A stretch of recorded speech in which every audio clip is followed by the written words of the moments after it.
నిన్న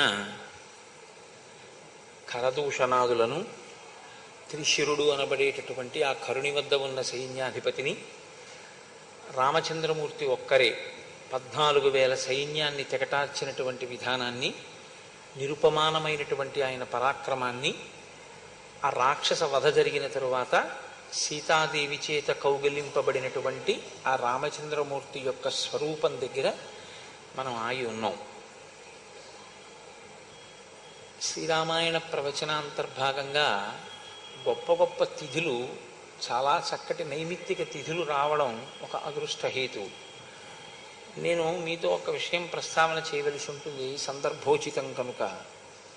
ఈనాడు అక్షయ తృతీయ, అంటే ఇవాళ చేసేటటువంటి ఏ పుణ్యకార్యమైనా అక్షయ ఫలితాన్ని ఇస్తుంది అని శాస్త్రవాక్కు. మనకి శాస్త్రమే ప్రమాణం తప్ప ఇంకొకటి ప్రమాణం కాదు. కాబట్టి ఇవాళ ఏమైపోయిందంటే విచిత్రం, అక్షయ తృతీయ అంటే బంగారం కొనుక్కోవడం ప్రధానం అన్న స్థితి వచ్చేసింది. అది ఎలా వచ్చిందో నాకు తెలియదు, కానీ బంగారం కొనుక్కుంటే పుణ్యం ఎలా అవుతుంది? బంగారం వృద్ధవచ్చేమో, కానీ బంగారంతో పాటు ప్రమాదము హెచ్చవచ్చు, లేదా ఏ ప్రమాదం లేదనుకుంటే ఐశ్వర్యం పెరగచ్చేమో తప్పించి అది పుణ్యానికి కారకం మాత్రమేం కాదుగా. మీరు కొనుక్కుని దాచుకున్నది మీకు పుణ్యహేతువు కాదు. మీరు చేసిన పుణ్యం ఏదైనా ఉంటే అది మిమ్మల్ని రక్షిస్తుంది. ఈశ్వరానుగ్రహం ఏమిటంటే దేశమునందు కాలమునందు నైమిత్తిక తిథిలో మీరు ఒక్కొక్క రోజు చేసినటువంటి పుణ్యం అక్షయమైన ఫలితాన్ని ఇచ్చి మిమ్మల్ని కాపాడుతుంది. వర్షం ఒక్కటే, కానీ ఆ ఒక్క వర్షమే దాహార్తిని తీరుస్తుంది. ఆ ఒక్క వర్షమే ఎండిపోయినటువంటి చెట్టు చిగర్చేటట్టు చేస్తుంది. ఆ ఒక్క వర్షమే విత్తనం మొలకెత్తేటట్టు చేస్తుంది. అలాగే చేసుకున్న పుణ్యం ఏదైతే ఉందో ఆ పుణ్యమే కాలంలో మనని కాపాడుతుంది.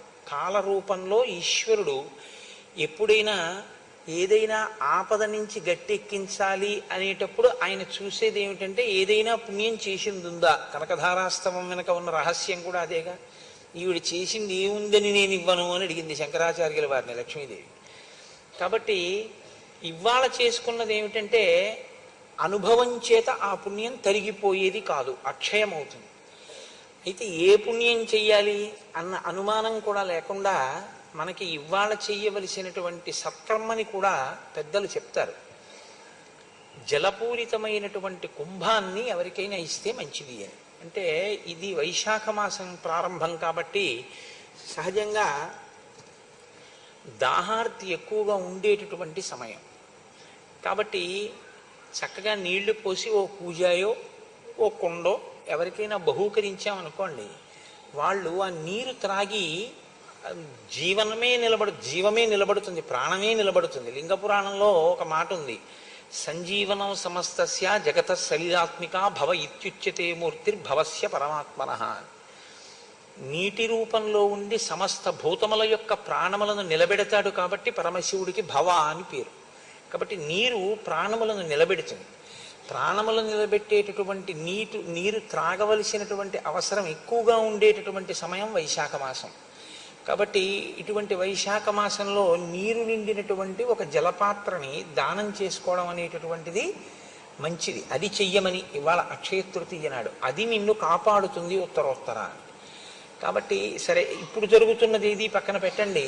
మనం పెద్దలు చెప్పినటువంటి అటువంటి మంచి పనుల్ని అమలు చేయడం ప్రారంభం చేస్తే అది మన అభ్యున్నతికి హేతు అవుతుంది.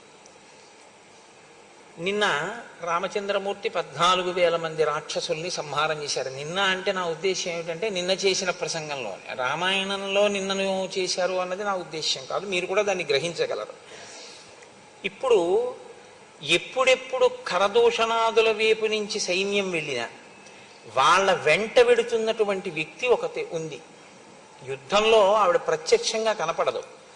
ఆవిడేమి యుద్ధం చేసేటప్పుడు రాముడి మీద బాణాలు వెయ్యదు, కానీ పగ అంతా ఆవిడిదే. ఆవిడే ఈ యుద్ధానికి అంతటికీ కారకురాలు. ఆవిడే శూర్పణఖ. ఆవిడ కోరిక ఏమిటంటే రాముడు మరణించాలి, లక్ష్మణుడు మరణించాలి, సీతమ్మ మరణించాలి. ఎందుకు మరణించాలి?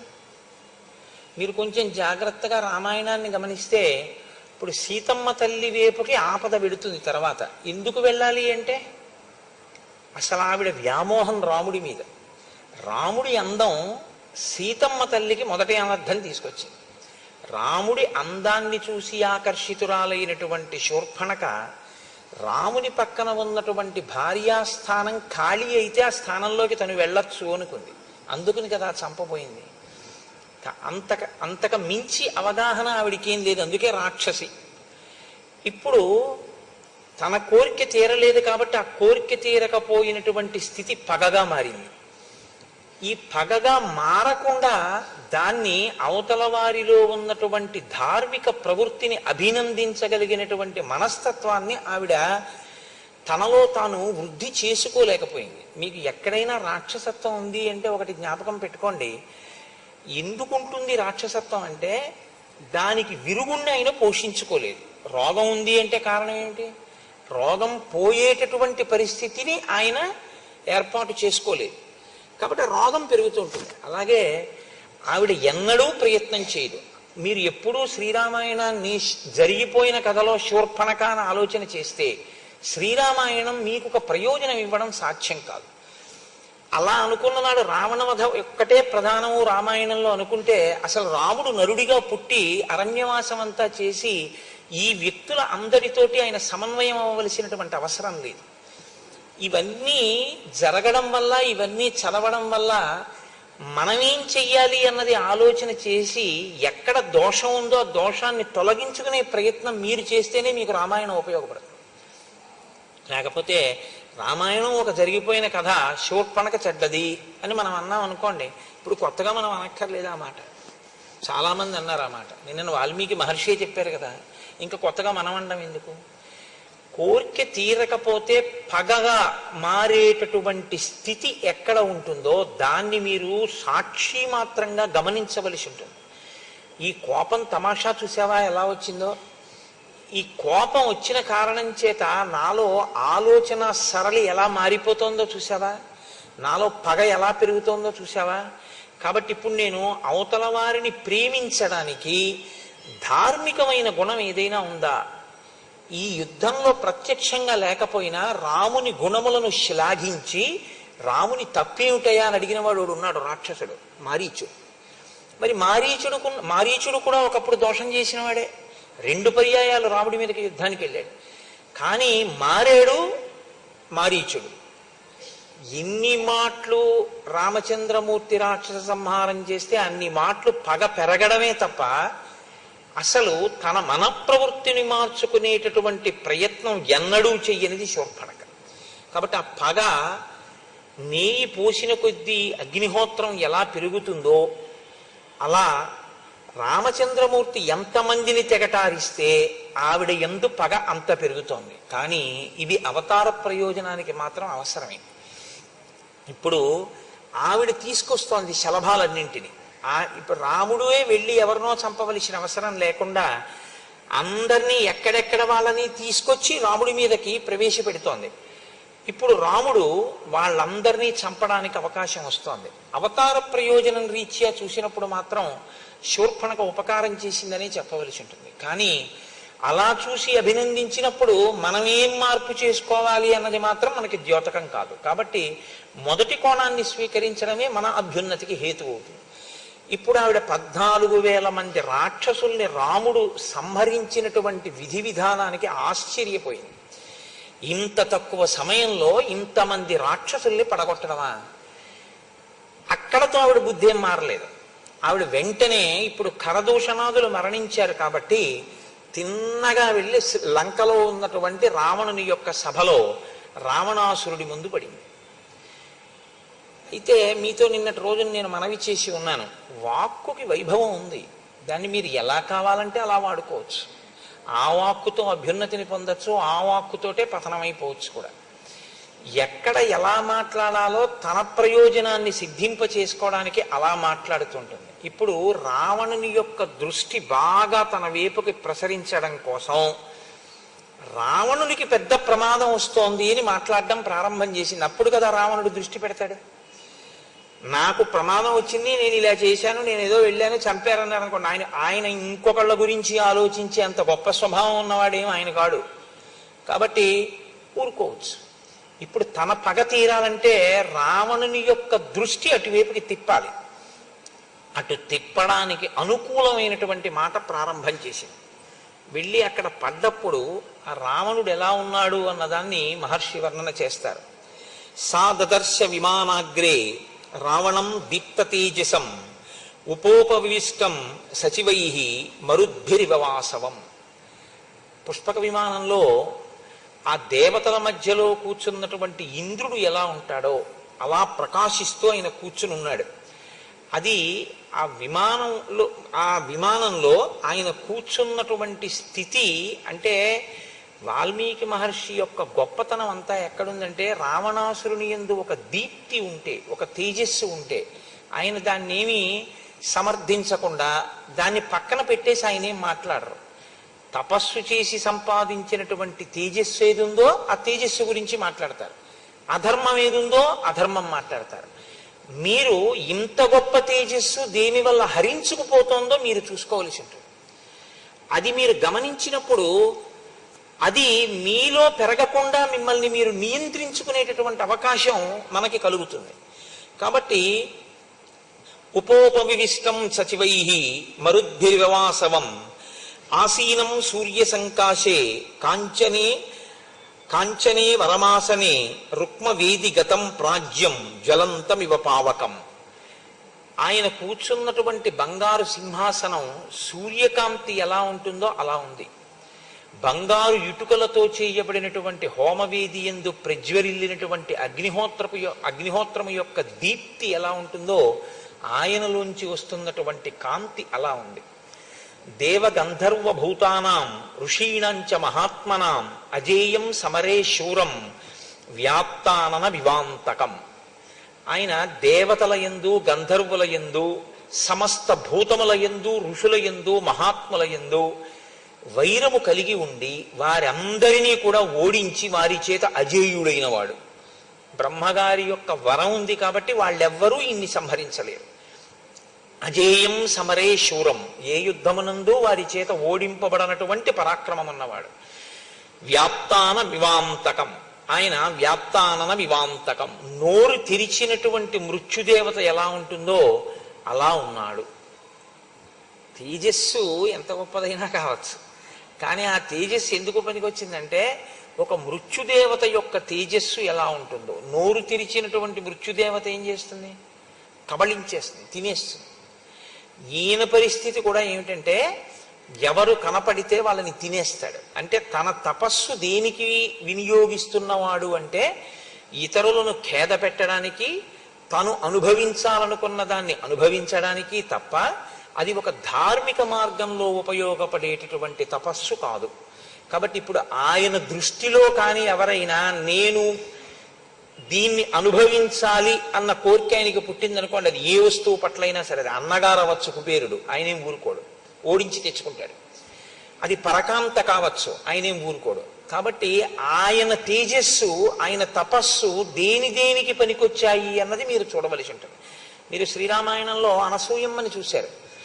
అనసూయమ్మ తపస్సు చేసింది. ఆవిడ తపస్సు దేనికి పనికొచ్చింది అంటే క్షామం వచ్చినప్పుడు గంగని ప్రవహింపచేసి చెట్లు చిగర్చేటట్టు చేసి కొన్ని వేల మందికి భోజనం పెట్టి బతికించడానికి ఆవిడ తపస్సు పనికొచ్చింది. ఒక పతివ్రత యొక్క భర్త మరణిస్తే ఆ భర్తని మళ్ళీ ప్రాణం పొయ్యడానికి, ఆయన్ని పునరుజ్జీవితుణ్ణి చేయడానికి ఆవిడ తపస్సు పనికొచ్చింది. రావణుడి తపస్సు దేనికి పనికొస్తుంది? తను కోరుకున్న వస్తువుని తాను అనుభవించడానికి పనికొస్తుంది. ఇదే రాక్షసత్వం అంటే. ఇంతకన్నా వేరే ఏముండదు. మీరు పుణ్యం చేశారా, ధార్మికంగా ఉండడం అంటే మీరు ఏదో ఆ పూజ చేశారా, ఇది పెద్ద లెక్కలోకి వచ్చేటటువంటి విషయం కాదు. మీకు ఈశ్వరుడు ఇచ్చినటువంటి విభూతిని, పుణ్య ఫలితంగా మీరు పొందినటువంటి అనుగ్రహం ఏ రూపంలో మీ యందు ప్రసరించిందో దాన్ని మీరు సమాజపరం చేస్తారా? మీరు సమాజ అభ్యున్నతి కొరకు విశ్వమునందు విశ్వనాథుణ్ణి దర్శనం చేసి విశ్వము యొక్క అభ్యున్నతి కొరకు ఈశ్వరుడు మీకు ఇచ్చినటువంటి విభూతిని మీరు ఉపయోగించగలరా? సనాతన ధర్మంలో ఒక్కటే సిద్ధాంతం, మీకు ఏది కలిగినా అది కష్టం కానివ్వండి, సుఖం కానివ్వండి, పుణ్యం కానివ్వండి, పాపం కానివ్వండి, లేకపోతే ఇవాళ కలిగినటువంటి సంతోషం కానివ్వండి, దుఃఖం కానివ్వండి, వీటికి కారణం మీరు చేసుకున్న కర్మయే. ఆ కర్మలో అంతర్భాగమే తపస్సైన, యజ్ఞమైన, యాగమైన. చేసింది యజ్ఞం, చేసింది యాగం, చేసింది తపస్సు, దానివల్ల వచ్చింది కొంత ఫలితం. కానీ ఆ ఫలితాన్ని నువ్వు ఎలా వాడుతున్నావు దాన్ని బట్టి నువ్వు రాక్షసుడివా మనిషివా నిర్ణయించవలసి ఉంటుంది.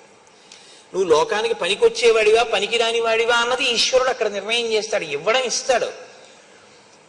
ఉపయోగించుకోవడం అన్న దాన్ని బట్టి ఈశ్వరుడు మీ అభ్యున్నతిని నిర్ణయం చేస్తాడు.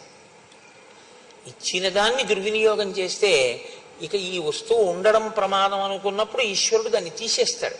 ఎలా తీసేస్తాడు అంటే, దేనిలోంచి ఆ విభూతి ప్రసరిస్తోందో అసలు ఆ మూలమే పడిపోతుంది. చిట్ట చివర సుందరకాండలో తదేవ ఫలమన్వేతి ధర్మస్య ధర్మనాశన ప్రాప్తం ధర్మఫలం తావద్భవత నాత్ర సంశయ అంటూ, ఇది ఉంటే తప్ప అనుభవించడం కుదరదు, దీంతోనే అనుభవించాలి. ఏదైనా చేసినా దీంతోటే, అనుభవించినా దీంతోటే. కాబట్టి దీన్నే తీసేస్తాడు ఈశ్వరుడు. ఆ స్థితి రాకుండా ఉండాలి అంటే జాగ్రత్త ఎక్కడ వహించవలసి ఉంటుంది అంటే, నేను పుణ్యకార్యాచరణం చేస్తున్నాను, నేను సంపాదించాను కాబట్టి నేను ఎలాగైనా అనుభవిస్తానో, నన్ను కాదనేవాడెవడన్నది కాదు. దీన్ని చూసేవాడు వాడొకడు ఉన్నాడు అన్న నిశ్చయాత్మకమైన బుద్ధి మీ యందు ఉండాలి. రాముడైతే దీనికి భిన్నంగా ఉంటాడు. ఎవరు చూసొచ్చారు? తెల్లవారుజామున లేచి స్నానం చేయకపోతే హేమంత ఋతువులో. కానీ ఎవరు చూసొచ్చారని రాముడు చూడడు. ఈశ్వరుడు ఎప్పుడూ చూస్తున్నాడని ఆయన నమ్ముతాడు. ఆయన నమ్మాడు కాబట్టి ఆయన నడవడి అలా ఉంటుంది. అందుకని ఆయన ధర్మాత్ముడు కాగలిగాడు. ఆ ధర్మం ఆయన్ని రక్షించింది. అది విడిచిపెడతాడు. తను తెలుసుకున్న శాస్త్రాన్ని, తనకి ప్రకాశించిన విభూతిని తాను ఎలా ఉందామనుకుంటున్నాడో దానికి అనుగుణంగా సమర్థించుకునే రీతిలోకి మారుస్తాడు. ఇది చాలా ప్రమాదకరమైన ప్రజ్ఞ. మీరు బాగా గుర్తుపెట్టుకోండి. పోతన గారి మాటల్లో చెప్పాలంటే, జ్ఞాన కలునిలోని శారదయువోలే. అంటే ఋషి హృదయము అని ఒకటి ఉంటుంది. ఋషి ఒక విషయాన్ని ఈ ప్రయోజనం కోసం చెప్తున్నాను అనుకునే చెప్తారు ఆయన. కానీ తనకి ప్రజ్ఞ ఉంది కదా అని, ఒక శ్లోకాన్ని ఎలాగైనా అన్వయం చేయగలిగిన శక్తి తనకుంది కదా అని మీరు అన్వయం చేయడం కానీ, లేదా మీరు ఒక తప్పు చేసి ఆ తప్పుని సమర్థించుకోవడానికి శాస్త్రవాక్కుని మీకున్నటువంటి పాండిత్యాన్ని సాధనంగా తీసుకుని మీరు సమర్థించుకునే ప్రయత్నం చెయ్యడం కానీ ప్రమాదహేతువే. అప్పటికి బాగున్నట్టు ఉంటుందేమో, కానీ అది మాత్రం మీకు అభ్యున్నతి హేతువు కాదు. రావణుడి జీవితం అంతా అంతే.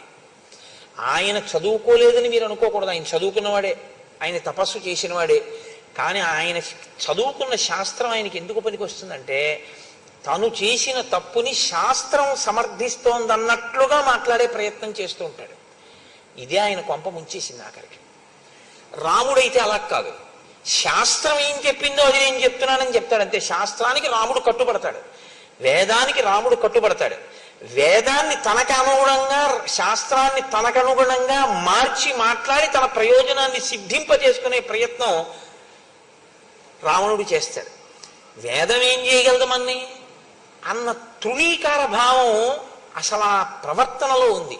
ఏం చెయ్యగలదో రాముడి రూపంలో వచ్చి చేసి చూపించింది. ఎందుకు చేసి చూపించింది అని అనవలసి ఉంటుందంటే, వేదము ఒకటి, ఈశ్వరుడు ఒకటి కాదు. మీరు ఎప్పుడూ ఈ విషయాన్ని బాగా జ్ఞాపకం పెట్టుకోవాలి.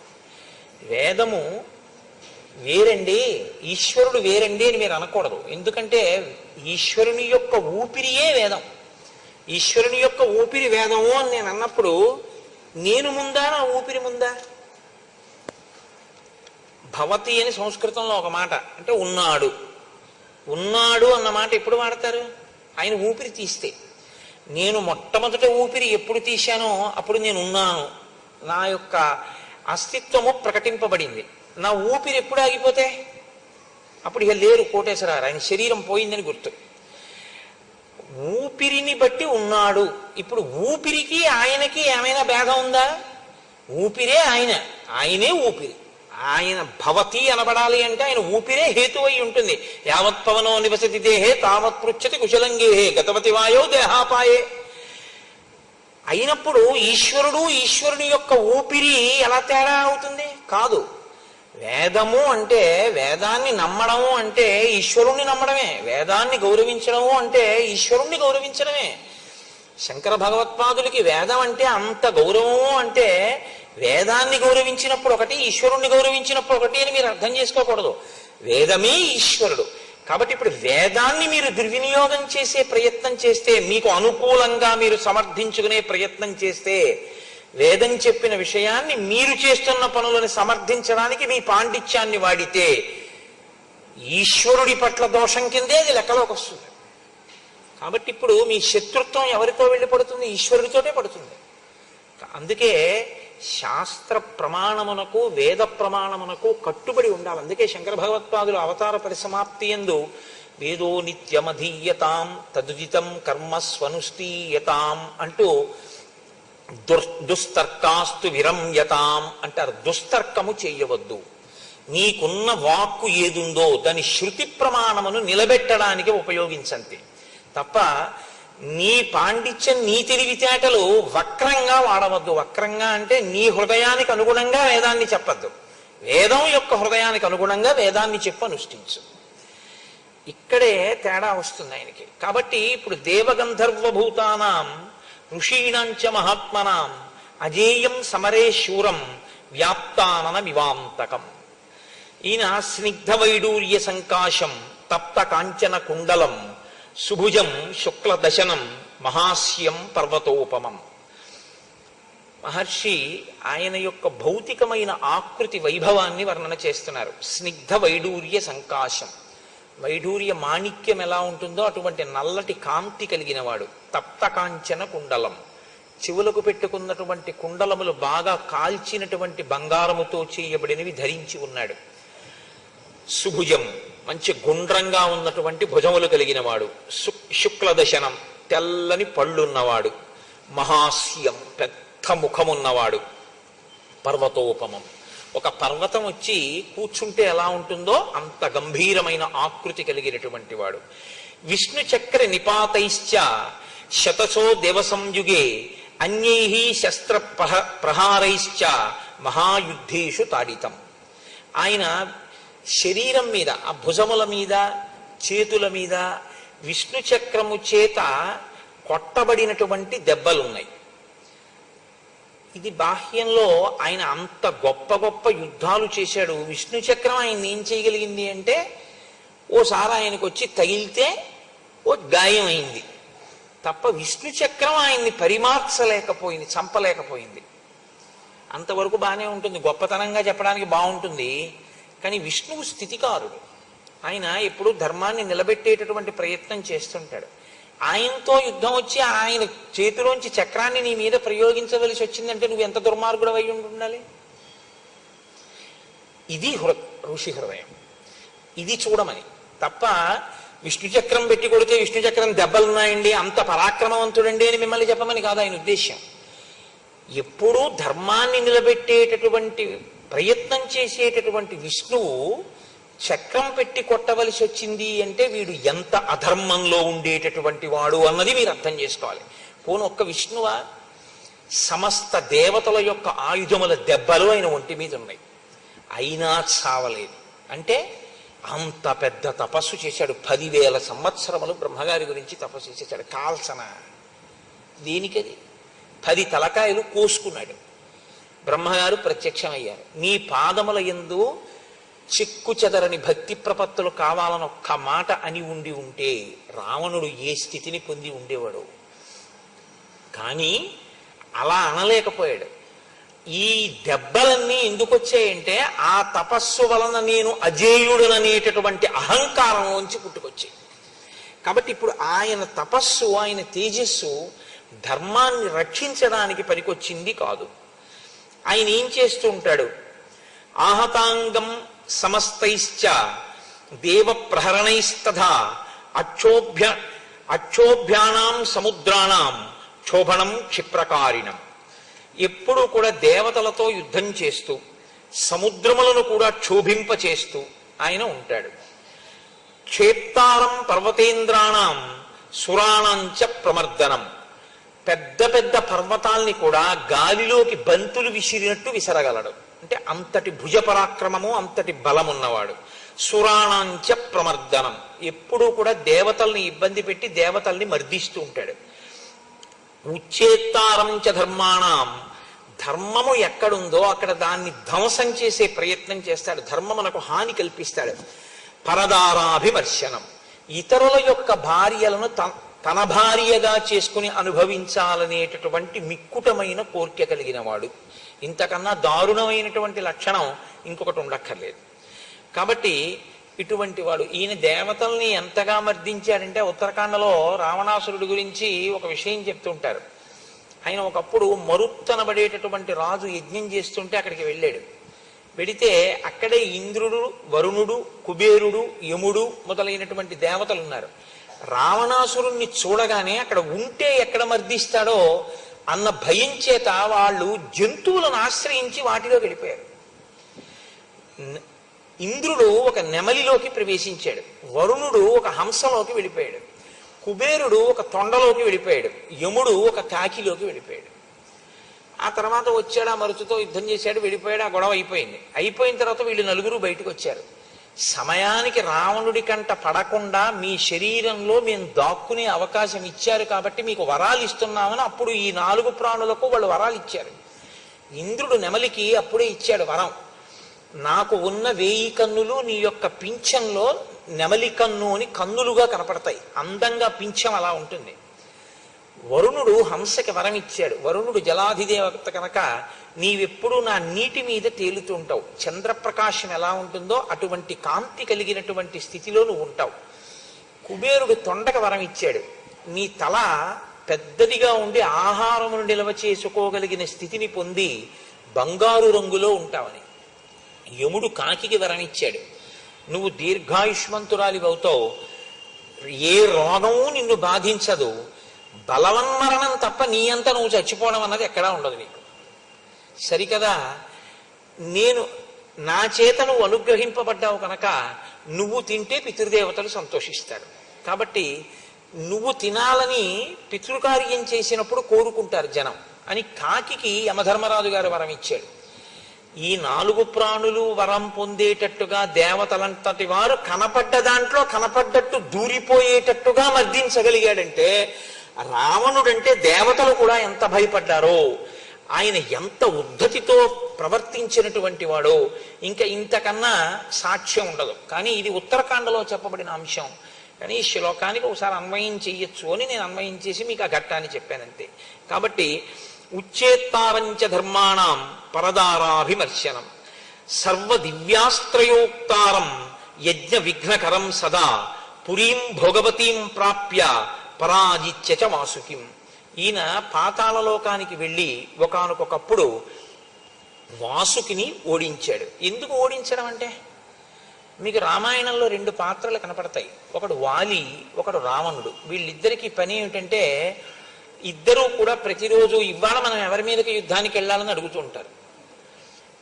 వెళ్ళి అవతల వాడిని ఓడించడం, ఓడిపోతే సంధి చేసుకోవడం, ఇంకా సిగ్గు లేకుండా ప్రవర్తిస్తే ఏ పెద్ద ఆయన వచ్చి వీళ్ళని రక్షిస్తూ ఉండడం, మళ్ళీ ఇంటికి రావడం, మళ్ళీ అంతే డాంబికంగా తిరుగుతూ ఉండడం తప్ప మార్పన్నది లేకుండా ఇలా తిరిగేటటువంటి లక్షణం ఉన్న 2 పాత్రలు రామాయణంలో, ఒకటి రావణుడు, 2 వాలి. అందుకే వాళ్ళిద్దరి మధ్య అంత గొప్ప సంధి కూడా ఉంది.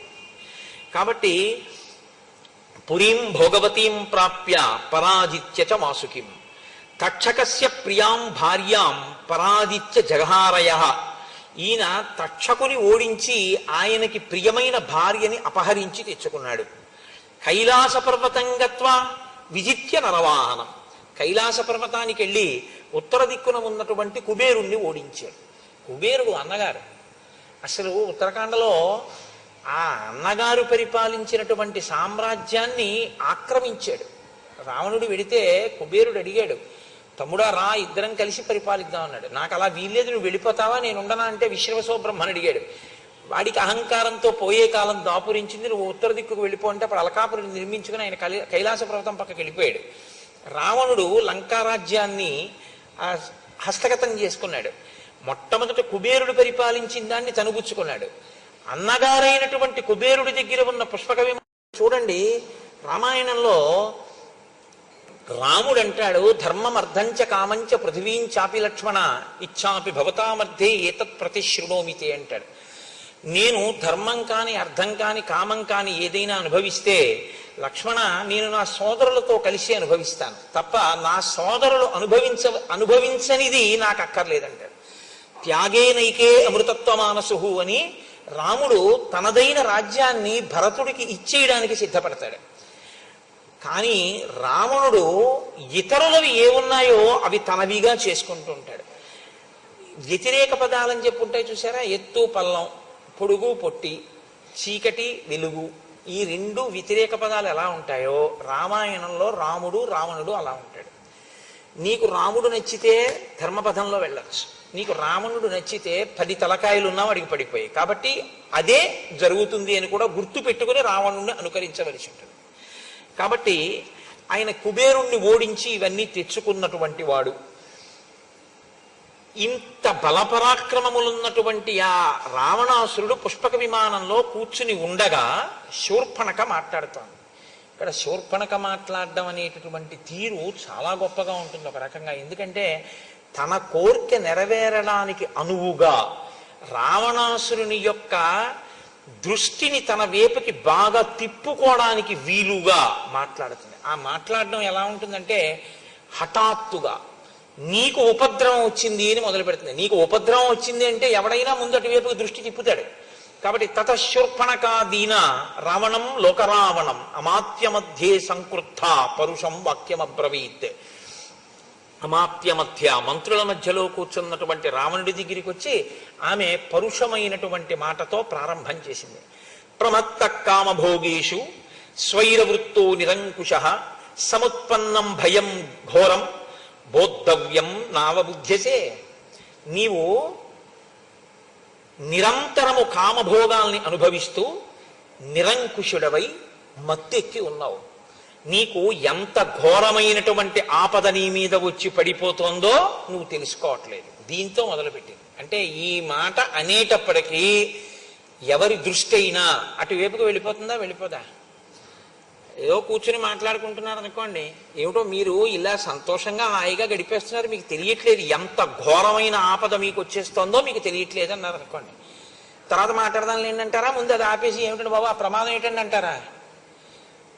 ఏదో చూసారా, యువర్ కైండ్ అటెన్షన్ ప్లీజ్ అంటారు. అంటే మీ దృష్టిని దయచేసి మా యందు పెట్టండి అని అడుగుతుంటారు. మీ దృష్టిని మా నుండి మరల్చకండి అని కూడా అడుగుతుంటారు. Do not allow your attention to be diverted by something else while you are transacting with the banker అని కూడా ఓ బోర్డు ఉంటుంటుంది. దృష్టిని ఆకర్షించి మాట్లాడుతుంటారు, ఎందుకంటే అక్కడ బుద్ధి పెట్టాలి అని కోరినప్పుడు. రావణుని యొక్క మనస్సుని ఎలా లాగిందో చూడండి శూర్పణఖ. అంటే తన ప్రయోజనం కొరకు తన పగని సిద్ధింప చేసుకోవడానికి ఆవిడ మనసులో ఎంతగా సిద్ధపడి వచ్చి మాట్లాడుతోందో చూడండి. అంటోంది, సక్తం గ్రామ్యేషు భోగేషు కామవృత్తం మహీపతిం లుబ్ధం బహుమన్యంతే శ్మశానాగ్ని వివ ప్రజాః. ఎప్పుడు క్షణికములైనటువంటి భోగములను అనుభవిస్తూ ఇంద్రియములకు వశపడిపోయినటువంటి రాజు ప్రజల గురించి పట్టించుకోకుండా కేవలం భోగలాలసుడై ఉండిపోతే అటువంటి రాజుని ఎవ్వరూ గౌరవంగా చూడరు. శ్మశానములో ఉన్నటువంటి శవాన్ని కాల్చేటటువంటి అగ్నిహోత్రము కూడా అగ్నిహోత్రమే. అదేం అగ్నిహోత్రం కాకపోలేదు శవాన్ని కాల్చింది కదా అని. కానీ శవాన్ని కాలుస్తున్నటువంటి అగ్నిహోత్రం పవిత్రంగా మనం చూడడం కుదరదు కదా. ఎందుకని అంటే అగ్నిహోత్రం పవిత్రం కాదు అని అనడం మాత్రం కుదరదు. కానీ శవాన్ని కాలుస్తున్నటువంటి అగ్ని ఎలా మంగళకరంగా చూడబడదో అలా కేవలము గ్రామ్యమైనటువంటి భోగముల యందు లాలస కలిగి వానియందే నిరంతరం తిరిగేటటువంటి రాజుని ప్రజలు ఆదరించరు, ఇష్టపడరు. స్వయం కార్యాణి కాలే నానుతిష్టతి పార్థివ సతువై సహ రాజ్యేన తైశ్చ కార్యైర్వినశ్యతి. ఏ రాజు తను స్వయంగా కొన్ని పనులను చూసుకోవలసి ఉంటుందో, ఏ రాజు తప్పకుండా తాను ఆ కార్యముల మీద వ్యక్తిగతంగా తన దృష్టి పెట్టవలసి ఉంటుందో అలా పెట్టకుండా పరిపాలన జరిగిపోతోంది లేని విడిచిపెట్టేస్తాడో అటువంటి రాజు యొక్క కార్యములు నశించిపోతాయి. అంటే ఇవన్నీ ఎవరు చేస్తున్నారని ఆవిడ ఉద్దేశ్యం. రావణుడు చేస్తున్నాడని. ఏం జరిగింది, ఏ ఆపద వచ్చింది, ఇలాని అలా నువ్వు ఉన్నావని నిరూపించి మాట్లాడుతుంది ఆవిడ. చిట్ట చివరికి రావణుడిదే దోషం, ఇది ఎంత దూరం వెడుతోంది అన్నది చూపిస్తుంది రావణుడి దృష్టిని ఆకర్షించడానికి. త్వంతు బాలస్వభావశ్చ బుద్ధిహీనశ్చ రాక్షస జ్ఞాతవ్యం తు నజానీషే కథం రాజా భవిష్యసి. నువ్వు బాలుడిలా వివేక శూన్యుడివి, నీకు యుక్తాయుక్త విచక్షణ లేదు, బుద్ధిహీనుడవు. ఇలాంటి నీవు ఎలా రాజుగా ఉండగలదని అనుకుంటున్నావు? అయుక్తచారం మన్యే త్వాం ప్రాకృతై శుచివైర్వృత్తం స్వజనం తు జనస్థానం హతం యోనామ బుద్ధ్యసే. 14,000 మంది నీ స్వజనులు జనస్థానంలో మరణించారు. నీకు తెలుసా ఆ విషయం? నీకు తెలియదు. నీ గూఢచారులు అంత గొప్పవాళ్ళు, నీ మంత్రులు అంత గొప్పవాళ్ళు. నీకు కనీసం నీ స్వజనం ఇంతమంది చచ్చిపోయారన్న విషయం కూడా నీకు తెలుసుకునేటటువంటి ఆలోచన లేదు. నువ్వు దాని గురించి పట్టించుకోవట్లేదు. ఇంకింతకన్నా దారుణం ఏముంటుంది? 14 సహస్రాణి రక్షసాం క్రూరకర్మణాం హతానైకేన రామేణ కరశ్చ సహదూషణ. 14,000 మంది రాక్షసులు కరదూషణలతో సహా ఒక్క రాముడి చేతిలో తెగటారిపోయారు. ఇప్పుడు ఆయన దృష్టి బాగా అటువైపుకి వెళ్ళేటట్టు మాట్లాడుతోంది. ఋషీణాం అభయం దత్తం కృతక్షేమాశ్చ దండకాః దర్శితంచ జనస్థానం రామేణ క్లిష్టకర్మణాః. అక్కడతో అయిపోయింది అనుకుంటున్నావేమో. రాముడు ప్రతిజ్ఞ చేశాడు, ఋషుల దగ్గర ప్రతిజ్ఞ చేశాడు, దండకారణ్యంలో ఉన్నటువంటి రాక్షసులందరినీ సంహరిస్తానని ప్రతిజ్ఞ చేశాడు. కాబట్టి ఇప్పుడు మాట నిలబెట్టుకోవడానికి ఋషులు హాయిగా తపస్సు చేసుకునేటట్టుగా పరిస్థితిని ఏర్పాటు చేయడానికి రాముడు రాక్షసుల్ని విడిచిపెట్టాడు. ఋషులు అంటే రావణాసురుడికి పడదు. ఆ ఋషుల్ని ఎవడు రక్షిస్తానన్నాడో ఆయన రావణుడికి శత్రువే. కాబట్టి ఇప్పుడు ఆవిడ రామరావణుల మధ్య శత్రుత్వాన్ని ఏ కారణం పెట్టి కల్పించవచ్చో ఆ కారణాన్ని తీసుకొచ్చి అక్కడ పెట్టింది.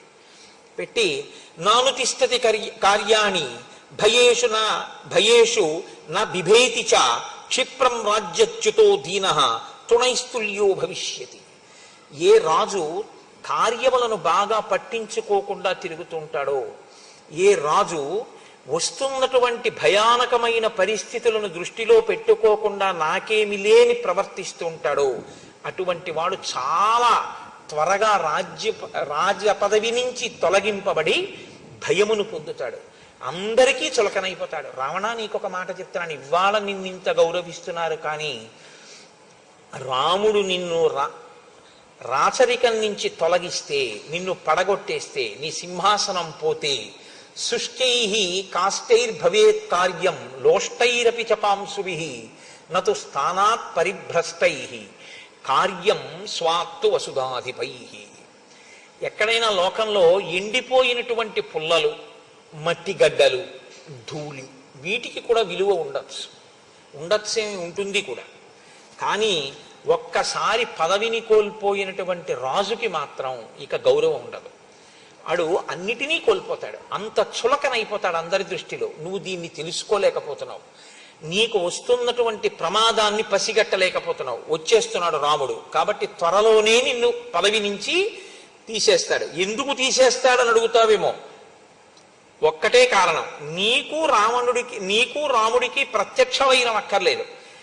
ఋషుల్ని రక్షిస్తానని రాముడు అన్నాడు, ఋషుల్ని పాడు చేసి నువ్వు ఉంటావు. కాబట్టి ధర్మాన్ని నువ్వు పాడు చేస్తావు, ధర్మాన్ని ఆయన రక్షిస్తాడు. కాబట్టి మీ ఇద్దరి శత్రుత్వానికి కారణం ఇది చాలు. నువ్వు ఉంటే ధర్మం ఉండదు, కాబట్టి నువ్వు ఉంటే ఋషులు తపస్సు చేయలేరు, కాబట్టి నువ్వు ఉండడాన్ని రాముడు ఇష్టపడడం. అసలు రాముడు అలా ఆలోచించాడా అన్నది మనం చెప్పడం కష్టం. రాముడు అసలు రావణుడి విషయంలో ఇప్పటి వరకు అలా ఆలోచించినట్టు, రావణుణ్ణి చంపేద్దామని రాముడు ఆలోచన చేసినట్టు మనకెక్కడా లేదు. ఋషులు అడిగారు, ఆయన ప్రతిజ్ఞ చేశారంతే. కానీ ఆవిడ దీన్ని ఎక్కడికి తీసుకొచ్చిందంటే, దీర్ఘకాలంలో జరగవలసిన మాట మాత్రం అదే, కానీ ఇప్పుడే రావణుడికి ప్రమాదం వచ్చేసింది అన్నట్టుగా రాముడి వైపుకి వైరాన్ని ప్రచోదనం చేసింది. అంటే రావణుడు అన్నాడు వెంటనే, ఏ ప్రశ్న రావణుడి నుంచి కోరుకుందో ఆ ప్రశ్నే రావణుడు వేశాడు. లోకంలో ప్రజ్ఞ ఒకటి ఉంటుంది, ఆయన ఇలా అడగాలి అనుకుని వెళ్ళి ఆయన అలా అడిగేటట్టుగా మాట్లాడతారు కొంతమంది. ఆ ప్రశ్న వేసేటట్టుగా మాట్లాడతారు.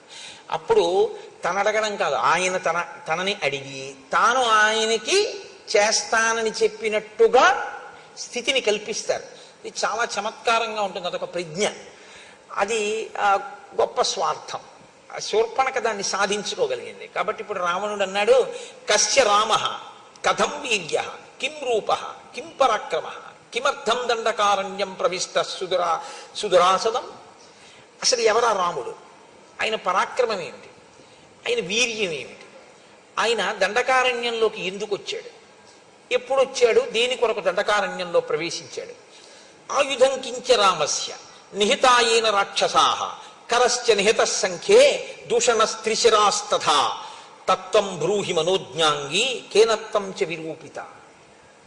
అసలు ఆ రాముడు ఏ ఆయుధాలు చేత్తో పట్టుకుంటాడు, రాముడి వెనకాతల ఎవరు ఉంటారు, ఆ రాముడు ఏ పని మీద ఏ వైరము వలన కరదూషణాదులను త్రిశిరుణ్ణి వాళ్ళని సంహరించాడు, నీ ముక్కు చెవులు ఎందుకు కోశాడు అని అడిగాడు. ఇప్పటి వరకు ఆవిడ కరదూషణాదుల గురించి మాట్లాడుతోంది తప్ప తన ముక్కు చెవులు ఎందుకు కోశాడో చెప్పలేదు. కానీ దాద్దామంటే దాచేదా, దాద్దామంటే దాగేది కాదు, ముక్కు చెవులు కోసేస్తే. కాబట్టి ఆయన ఈ ప్రశ్న అడిగేదాకా మాత్రం తన ముక్కు చెవులు ఎందుకు తెగిపోయాయో మాత్రం శూర్పణఖ చెప్పలేదు.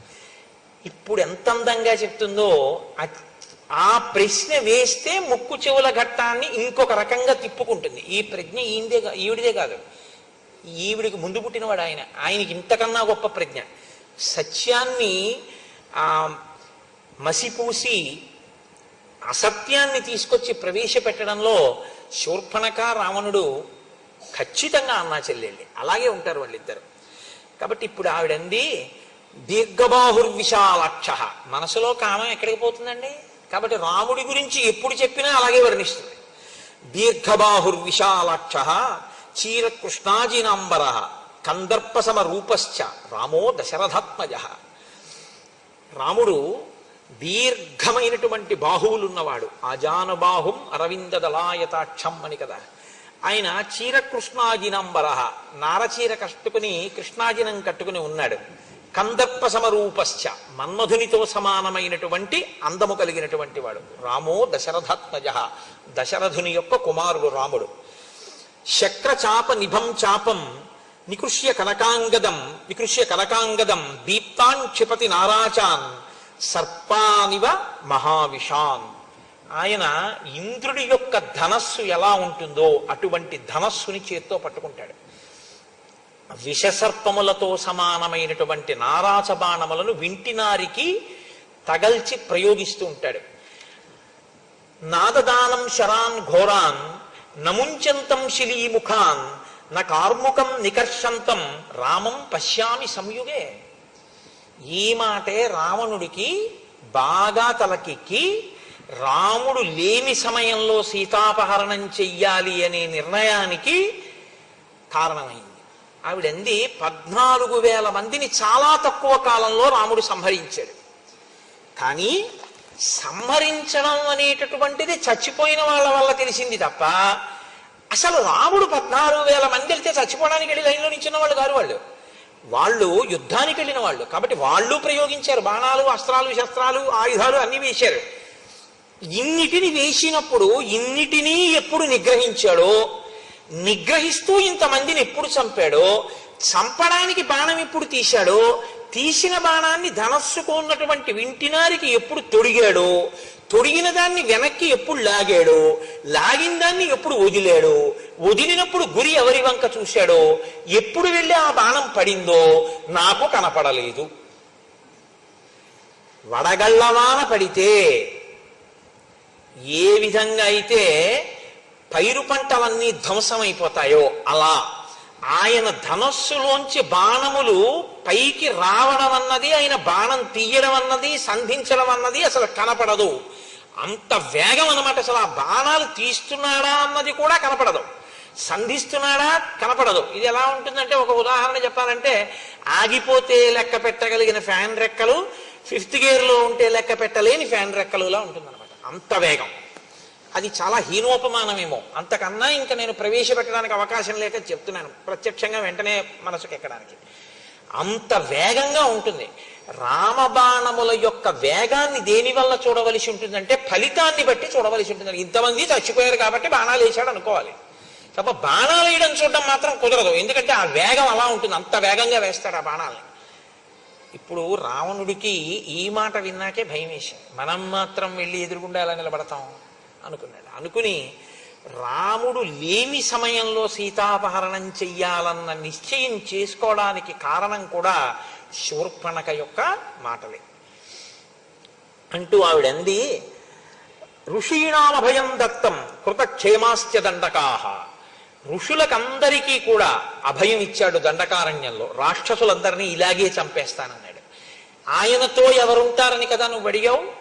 భ్రాతాచాస్య మహాతేజ గుణవాన్ తుల్య విక్రమ అనురక్తశ్చ భక్తశ్చ లక్ష్మణో నామవీర్యవాన్ అమర్షీ దుర్జయో జేత విక్రాంతో బుద్ధిమాన్ బలి రామస్య దక్షిణో బాహు నిత్యం ప్రాణో బహిశ్చర.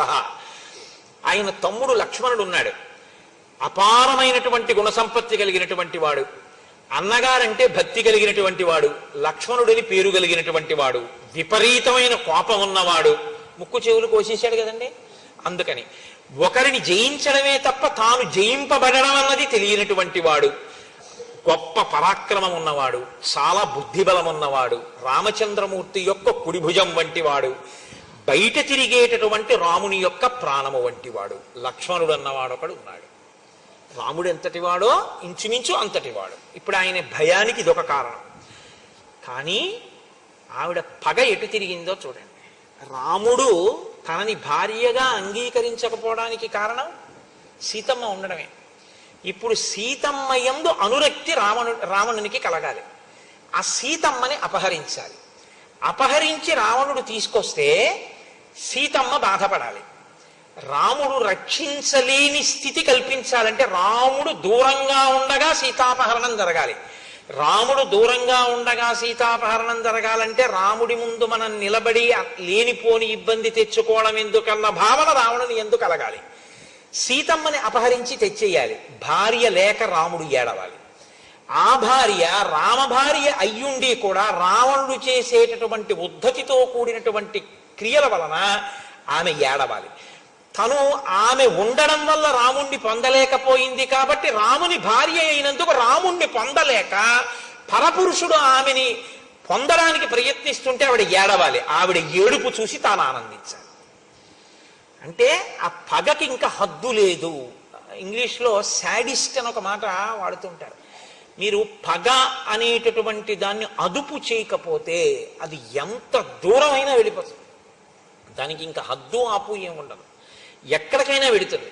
శూర్పణఖ ఈ ప్రణాళికని అమలు చేయడానికి నిశ్చయించుకుంది. కాబట్టి ఇప్పటి వరకు సీతమ్మ గురించి ఒకలా మాట్లాడుతుంది, ఇప్పుడు సీతమ్మ గురించి ఒకలా మాట్లాడుతుంది. రావణుని యొక్క మనసు సీతమ్మ యందు లగ్నం కావాలి. అందుకనంది, రామస్యతు విశాలాక్షి పూర్ణేందు సదృశానన ధర్మపత్ని ప్రియాభర్తు నిత్యం ప్రియహితేరత.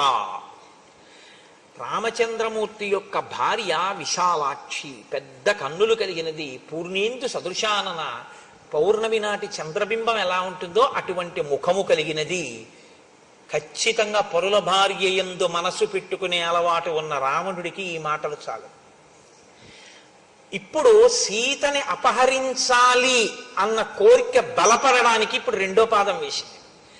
ధర్మపత్ని ప్రియాభర్తు, ఆమె ధర్మపత్ని రాముడికి. ఆవిడ పక్కన లేకపోతే రాముడు విలవిలలాడిపోతాడు. ఎందుచేతనంటే ఆమె అంటే రాముడికి అంత ప్రీతి. నిత్యం ప్రియహితేరత, ఆమె రాముణ్ణి కూడా అలా అనువర్తిస్తుంది. కాబట్టి ఇప్పుడు రెండు ప్రయోజనాలు రావణుడి దృష్టిలో పెడతాయి. సీతని అపహరిస్తే నేను 10 మాటలు నా నోటితో అనడం కష్టం, ఆమె తనదవుతుందన్న కోరిక. 2, ఆమె లేక రాముడు చాలా క్షోభపడిపోతాడు. తను ఎదురుగుండా నిలబడి యుద్ధం చేసి బాధ పెట్టలేకపోయినా ఏకకాలమునందు అందగత్తె అయిన సీతని తాను తెచ్చుకోవడం, తనకి శత్రువైనటువంటి రామచంద్రమూర్తికి మనస్థిమితం లేకుండా చేసి ఆయన నీరసపడిపోయేటట్టుగా చెయ్యగలగడం. అంత ప్రియమైన భార్య కనపడకపోతే, ఆ భార్య రాక్షసుడి చేత అపహరింపబడితే ఆయనకి వెంటనే అశాంతి కలుగుతుంది కదండి. అశాంతి చేత ఏమవుతుంది? చెయ్యవలసినటువంటి ధర్మబద్ధమైన అనుష్ఠానము నశించిపోతుంది. అనుష్ఠానము నశిస్తే తేజస్సు నశిస్తుంది. తేజస్సు నశిస్తే తాను అవతల వాడిని పడగొట్టడానికి అవకాశం కలుగుతుంది. కాబట్టి ఇప్పుడు రావణుడి మనస్సులో తీసుకునేటటువంటి నిర్ణయం ఎటువంటిదై ఉండాలో అటువంటి నిర్ణయం రావణుడి నోటి వెంట పైకి వచ్చేటట్టు శూర్పణఖ వృత్తాంతాన్ని మార్చి అక్కడ ప్రకటిస్తోంది రావణుడి దగ్గర. అంటే తన పగకి అనుగుణంగా అవతల వాణ్ణి పనిముట్టుగా వాడుకోవడానికి ఎంత బాగా మాట్లాడగలదో శూర్పణఖ మీరు గమనించవలసి ఉంటుంది.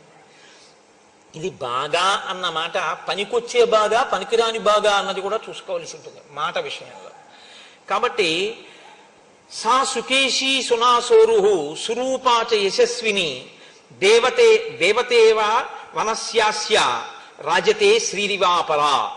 ఆమె చాలా అందగత్తె, చాలా విశేషమైనటువంటి నల్లని కురులు కలిగినటువంటిది, అందమైనటువంటి రూపమున్నది, కీర్తి కలిగినటువంటిది. ఆమె వనములో తిరుగుతుంటే వనదేవత అనిపిస్తుంది. సాక్షాత్ శ్రీ మహాలక్ష్మిలా ఉంటుంది. తప్త కాంచన వర్ణాభ, కాల్చిన బంగారు కాంతితో ఉంటుంది. తాం అగ్నివర్ణాం తపసాజ్వలంతీం వైరోచనీం కర్మ ఫలేషు జుష్టాం అన్నట్టు రక్తతుంగ నఖీశుభ, ఎర్రని ఎత్తు కలిగినటువంటి ఎత్తైన గోళ్లతో ఉంటుంది. సీతానామవరోహ వైదేహి తనుమధ్యమ, సన్నని నడుము కలిగినటువంటి విదేహరాజపుత్రి అయినటువంటి ఆమె పేరు, అందమైన ముఖమున్న ఆ తల్లి పేరు సీత. నైవ దేవీ నగంధర్వీ నయక్షీ నచకిన్నరీ నైవం రూపా మయా నారీ దృష్టపూర్వా మహీతలే. అటువంటి అందగత్యని నేను ఇత పూర్వం గంధర్వులలో కాని, యక్షులలో కాని, కిన్నెరులలో కాని, ఎక్కడ భూలోకంలో ఉన్నటువంటి నరకాంతలలో కాని నేను చూసి ఎరగను. ఈ మాట అన్న తర్వాత రావణ బుద్ధి ఇంకోలా ఉండే అవకాశం ఉంటుందా అంటే, ఇంత స్తోత్రం దేనికంటే సీతమ్మ తల్లి ఎందున్న ప్రీతి చేత కాదు, సీతమ్మ తల్లిని ఖేద పెట్టడానికి ఇప్పుడు ఆవిడ అందాన్ని పొగుడుతోంది. ఇప్పటి వరకు ఏమంది? కరాళ అసతి అంది. ఇప్పుడు ఆవిడ అందాన్ని పొగుడుతోంది. అంటే తనకి ఎప్పుడు అనుకూలమో అప్పుడు అలా మాట్లాడుతుంది. యస్య సీతా భవేత్ భార్య యం చ హృష్టా పరిష్వజేత్ అతి జీవేత్ స సర్వేషు లోకేష్యపి పురందరాత్. సీతమ్మ ప్రియమార ఎవరిని కౌగిలించుకుంటుందో వాడు ఇంద్రుడి కన్నా గొప్పవాడు. అటువంటి పురుషుడు ఎంత అదృష్టవంతుడో ఊహించడానికి శక్యం కాదు. అంటే ఈయన మనస్సుని ఆవిడ వైపు ప్రవేశపెడుతోంది. సా సుశీల వపుశిలాఘ్య రూపేణ ప్రతిమాభువి తవానురూపా భార్యా స్యాత్ త్వం చ తస్యాస్తథాపతి. ఆమె చక్కని శీలవతి, సౌందర్యము కలిగినది, ఆమె రూపము సాటి లేనిది, నీకు భార్య కాదగినది, ఆమెకు నీవే భర్త కాదగిన వాడవు. ఇది ఇంతకన్నా అర్ధరహితమైన మాట ఇంకోటి ఉంటుందండి. ఆవిడ వివాహిత, ఆవిడికి భర్త ఉన్నాడు. ఆమెకి నీవే భర్త కాదగిన వాడివి అంటే అసలు నీ పక్కన కూర్చోవలసిన ఆవిడ్ని రామచంద్రమూర్తి తన పక్కన కూర్చోబెట్టుకుంటున్నాడు. ఇది అతని అసూయకి ఇంకొక కారణం. ఇప్పుడు ఇంకొంచెం ఆజ్యం పోసింది. వెళ్ళి ఓడించి తీసుకురాలేడు. ఆ చేతకానితనం కూడా, అంటే తొందరపడి రాముడి ముందుకు ఎడతాడేమో ఆవిడకు అనుమానం ఉంది. ఎందుకంటే 14,000 మంది చచ్చిపోవడం ఆవిడ చూసింది. గబుక్కుని రావణుడికి ఏమైపోతే ఆవిడ పగ తీరేది ఎలాగ? ఇంకా పగ తీరాలంటే ఇప్పుడు ఆవిడ ప్రణాళిక మార్చింది. రాముడి మీదకి యుద్ధానికి పంపితే ఇక నా పగ తీరదు. ఆవిడకి అనుమానం వచ్చింది రాముడి చేతిలో నిలబడడం కష్టమని. కాబట్టి సీతమ్మను అపహరిస్తే పోతుంది. కాబట్టి ఇప్పుడు దానికి అనుగుణంగా అలా జరిగేటట్టుగా మాట్లాడుతోంది. కురుప్రియం తథా తేషాం రక్షసాం రాక్షసేశ్వర వధాత్ తస్య నృశంసస్య రామస్యాశ్రమవాసినః. నీవు సీతాపహరణం చేసి రాక్షసులకందరికీ కూడా ఉపకారం చెయ్యాలి. ఎందుచేతనంటే చనిపోయినటువంటి రాక్షసులందరూ కూడా శాంతి పొందాలి అంటే రాముడు అశాంతి పొందేటట్టు చేయాలి. రాముడు అశాంతి పొందాలి అంటే రాముని యొక్క ప్రియ భార్య అయినటువంటి సీతని నువ్వు అపహరించాలి.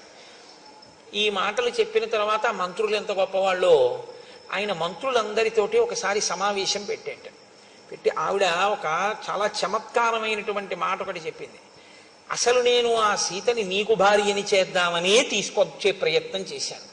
ఆ లక్ష్మణుడు ఉన్నాడే, నేను సీతమ్మని నీకు భార్యగా చేద్దాం, నీకు తగింది కదా, రాముడికి ఎందుకని తీసుకొస్తుంటే నా ముక్కు చెవులు కోసేశాడు. అదే యథార్థం కాదు. అంటే తన ముక్కు చెవులు కొయ్యడం అన్న విషయాన్ని రావణుడు అడిగేంత వరకు దాచినా దాగని దాన్ని ప్రస్తావించకుండా అడిగిన తరువాత సానుభూతి రావణుడికి కలిగేటట్టుగా ఆ జరిగిన కథని తిప్పింది. చూసావా పాపం ఎంత ప్రీతో మా చెల్లెలకి, ఎంత ప్రీతో అనుకోవడానికి కారణం ఒకటి ఉందండి. ఎందుకంటే శూర్పణఖ భర్త విద్యుజిహ్వుడు అన్న ఆయన్ని శత్రు సైన్యం అనుకుని గబుక్కుని రావణాసుడు చంపేశాడు ఆవిడ భర్తని. ఆవిడ భర్తని ఆవిడికి లోటే ఉంది, చూశాంగా ఎవరైనా అందంగా కనపడితే వెళ్ళి నాతో భోగించట్టుంటుంది. కాబట్టి నేను ఈవిడ భర్తని చంపేసిన ఈవిడ మాత్రం నాకు అనురూప అయినటువంటి భార్యను తీసుకురావడానికి ప్రయత్నిస్తూ పాపం ముక్కు చెవులు కూడా కోల్పోయింది అన్న సానుభూతి తన ఎందు కలిగితే తను చెప్పిన మాటలలో ఉన్నటువంటి డొల్లతనం ఏమైనా ఉంటే దాని వైపుకి ఇంకా రావణ దృష్టి వెళ్ళకూడదు. పైగా ఆయన దృష్టి ఇంకెక్కడికి ఎందుకు వెళ్ళదంటే ఆయన దృష్టి ఎక్కడికి వెళ్ళాలో అక్కడికి వెళ్ళిపోవాలంటే ఓ ఆడది అందంగా ఉందని చెప్తే తలడిపోతుందంటే ఆయన దృష్టి. అంత ధర్మాత్ముడు, అంత గొప్ప మనసున్నవాడు, చిలితమైనటువంటి మనసున్నవాడు, కదిలిపోతుంది ఆ మనసు తొందరగా. కాబట్టి అటువంటి వాడు కాబట్టి ఆమె ఇటువంటి బోధ చేసింది. ఇప్పుడు ఆయన మంత్రులతో మాట్లాడాడు, ఒక్కడూ కూడా ఆలోచించుకున్నట్ట ఎటువంటి ఉపాయమును నేను తీసుకోవలసి ఉంటుంది. ఆయన దృష్టికి బాగా తోచినటువంటి ఉపాయం ఏమిటంటే, నేను సైన్యంతో వెళ్ళి రాముడితో లక్ష్మణుడితో యుద్ధం చేయడం కన్నా రామలక్ష్మణులను దూరం చేసి సీతమ్మను అపహరించడమే మంచిది. ఈ నిర్ణయానికి రావడానికి కారణం నేను మీకు ఆ కోణంలో ముందు నుంచి చెప్పుకొస్తున్నాను. శూర్పణఖ యొక్క ప్రసంగము తాత్పర్యం అది. అలా రావణుడు చెయ్యాలన్నదే ఆవిడ కోరిక. కాబట్టి ఇప్పుడు రావణుడు వెళ్ళడం వల్ల శూర్పణఖ యొక్క ప్రతిజ్ఞ, శూర్పణఖ యొక్క మనస్సు తీరుతుంది. కాంచనం రథమాస్థాయ కామగం రత్నభూషితం పిశాచవదనైర్యుక్తం ఖరై కాంచనభూషణై మేఘ ప్రతిమనాదేన సతేన ధనదానుజ రాక్షసాధిపతి శ్రీమాన్ యయౌ నద నదీపతి. ఆయన వెంటనే వాహనశాలలోకి వెళ్ళాడు. అక్కడ ఉండేటటువంటి ఆ సారథిని పిలిచి నాకు ఒక ఉత్తమమైన రథాన్ని పూంచు అన్నాడు. అగ్నిహోత్రపు తేజస్సు ఎలా ఉంటుందో, చంద్రమండల సన్నిభమైన గొడుగు ఎలా ఉంటుందో అటువంటి గొడుగుతో ఉండి అలంకరింపబడి రత్నములు పొదగబడిన ఒక రథాన్ని తీసుకొచ్చి అక్కడ పెట్టాడు. దానికి గాడిదలు కట్టబడి ఉన్నాయి. ఆ గాడిదల ముఖాలు మళ్ళీ పిశాచం ముఖాలతో ఉన్నాయిటవి. అటువంటి రథాన్ని అధిరోహించాడు. నదీనదముల యొక్క భర్తని చూస్తూ వెడుతున్నట్ట. నదీనదముల యొక్క భర్త అంటే సముద్రుడు. నది తూర్పు ముఖంగా ప్రవహిస్తుంది, నదము పశ్చిమ ముఖంగా ప్రవహించి సముద్రంలో కలిసిపోతుంది. కాబట్టి ఇప్పుడు ఆ సముద్రాన్ని చూస్తూ ఆ రథం మీద వెళ్ళిపోతున్నాడు. వెళ్ళిపోతూ కింద ఉన్నటువంటి ఆశ్రమాలని వాటిని అన్నింటినీ చూస్తున్నాడు. ఆయన అలా ఉత్తర దిక్కుగా ప్రయాణం చేసి వెడుతున్నప్పుడు అందులో కింద చూడవలసినటువంటి ఆశ్రమాలు, వనాలు, మృగాలు మొదలైనవి కనపడుతుంటాయి. సంతోషిస్తున్నాడు, ఆలోచిస్తున్నాడు. మహర్షి అక్కడ ప్రతిపాదించి చూడదగినదిగా చెప్పబడిన చాలా గొప్ప విషయం ఒకటి ఉంది. అది ఒకానొకప్పుడు గరుత్మంతుడు గజకచ్చపములు అని ఒక ఏనుగు, ఒక తాబేలు, అవి నిరంతరం పోరాటం చేసుకునే మహాభారతంలో దాని గురించి విశేషంగా ప్రస్తావన ఉంది. ఆ గజకచ్చపములను తినేయమన్నారు గరుత్మంతుడి ఆకలి తీరాలంటే. ఈయన వెళ్ళి వాటి రెండింటినీ కూడా తన కాళ్లతో పట్టుకుని తీసుకొచ్చి ఒక పెద్ద చెట్టు 100 యోజనముల వరకు పెరిగినటువంటి శాఖలు కలిగిన ఒక మర్రి చెట్టు కొమ్మ మీద పెట్టుకున్నాడు. పెట్టుకుంటే ఆ కొమ్మ పెళపెళ విరిగిపోయింది వాటి బరువుకి. ఆ కింద మునులు తపస్సు చేసుకుంటున్నారు. ఆ కొమ్మ వాళ్ళ మీద పడిపోతుందేమోనని ఆయన ఏం చేశారంటే ఒక కాలితో గజకచ్చపాలని పట్టుకుని ఒక కాలితో ఈ కొమ్మని పట్టుకుని సముద్రం మీద ఎగిరిపోయాడు. అలా ఎగిరిపోతూ ఆయన గజగజపాలు రెండింటినీ తినేశాడు. ఆ ఏనుగుని ఆ తాబేల్ని తినేసి ఇప్పుడు ఈ కొమ్మతో ఆయన ఒక పని చేసేట. ఒక కిరాత గ్రామంలో మునులను వేధించేటటువంటి వాళ్ళు కొంతమంది ఉన్నారట. ప్రహర్షముతులం లేభే మోక్షయిత్వా మహామునీన్. వాళ్ళని ఆ చెట్టు కొమ్మతో బాది సంహరించి ఈ మునులను కాపాడట. ఆ చెట్టు ఎక్కడుందో ఆ చెట్టు కొమ్మ విరిగిపోగా మిగిలినటువంటి చెట్టు 100 యోజనముల విస్తీర్ణము కలిగినటువంటి ఒక పెద్ద మర్రి చెట్టు. దాని కింద మునిగణములన్నీ కూర్చుని తపస్సు చేస్తూ ఉంటారు. ఆంధ్రదేశంలో ఇలాంటి చెట్టు ఒకటి కర్నూలు జిల్లాలో అనుకుంటా చాలా పెద్దది ఉంది అని ఆ చెట్టుని చూడ్డానికి వెడుతుంటారు. నమో వృక్షేభ్యో హరికేశాయోపవీతినే పుష్టానాం పతయే నమో నమో అని కదా. చాలా కొన్ని కిలోమీటర్ల దూరం వరకు దాని కొమ్మలు వ్యాపించి ఉంటాయి అంటారు. అలా అటువంటి వృక్షరాజములు ఇప్పుడే ఉన్నాయి అంటే ఆ కాలంలో ఇంకా పెద్ద ఉండేవన్నమాట. తం మహర్షి గణైర్జుష్టం సుపర్ణకృతలక్షణం నామ్యాం సుభద్రం యగ్రోధం దదర్శ ధనదానుజ.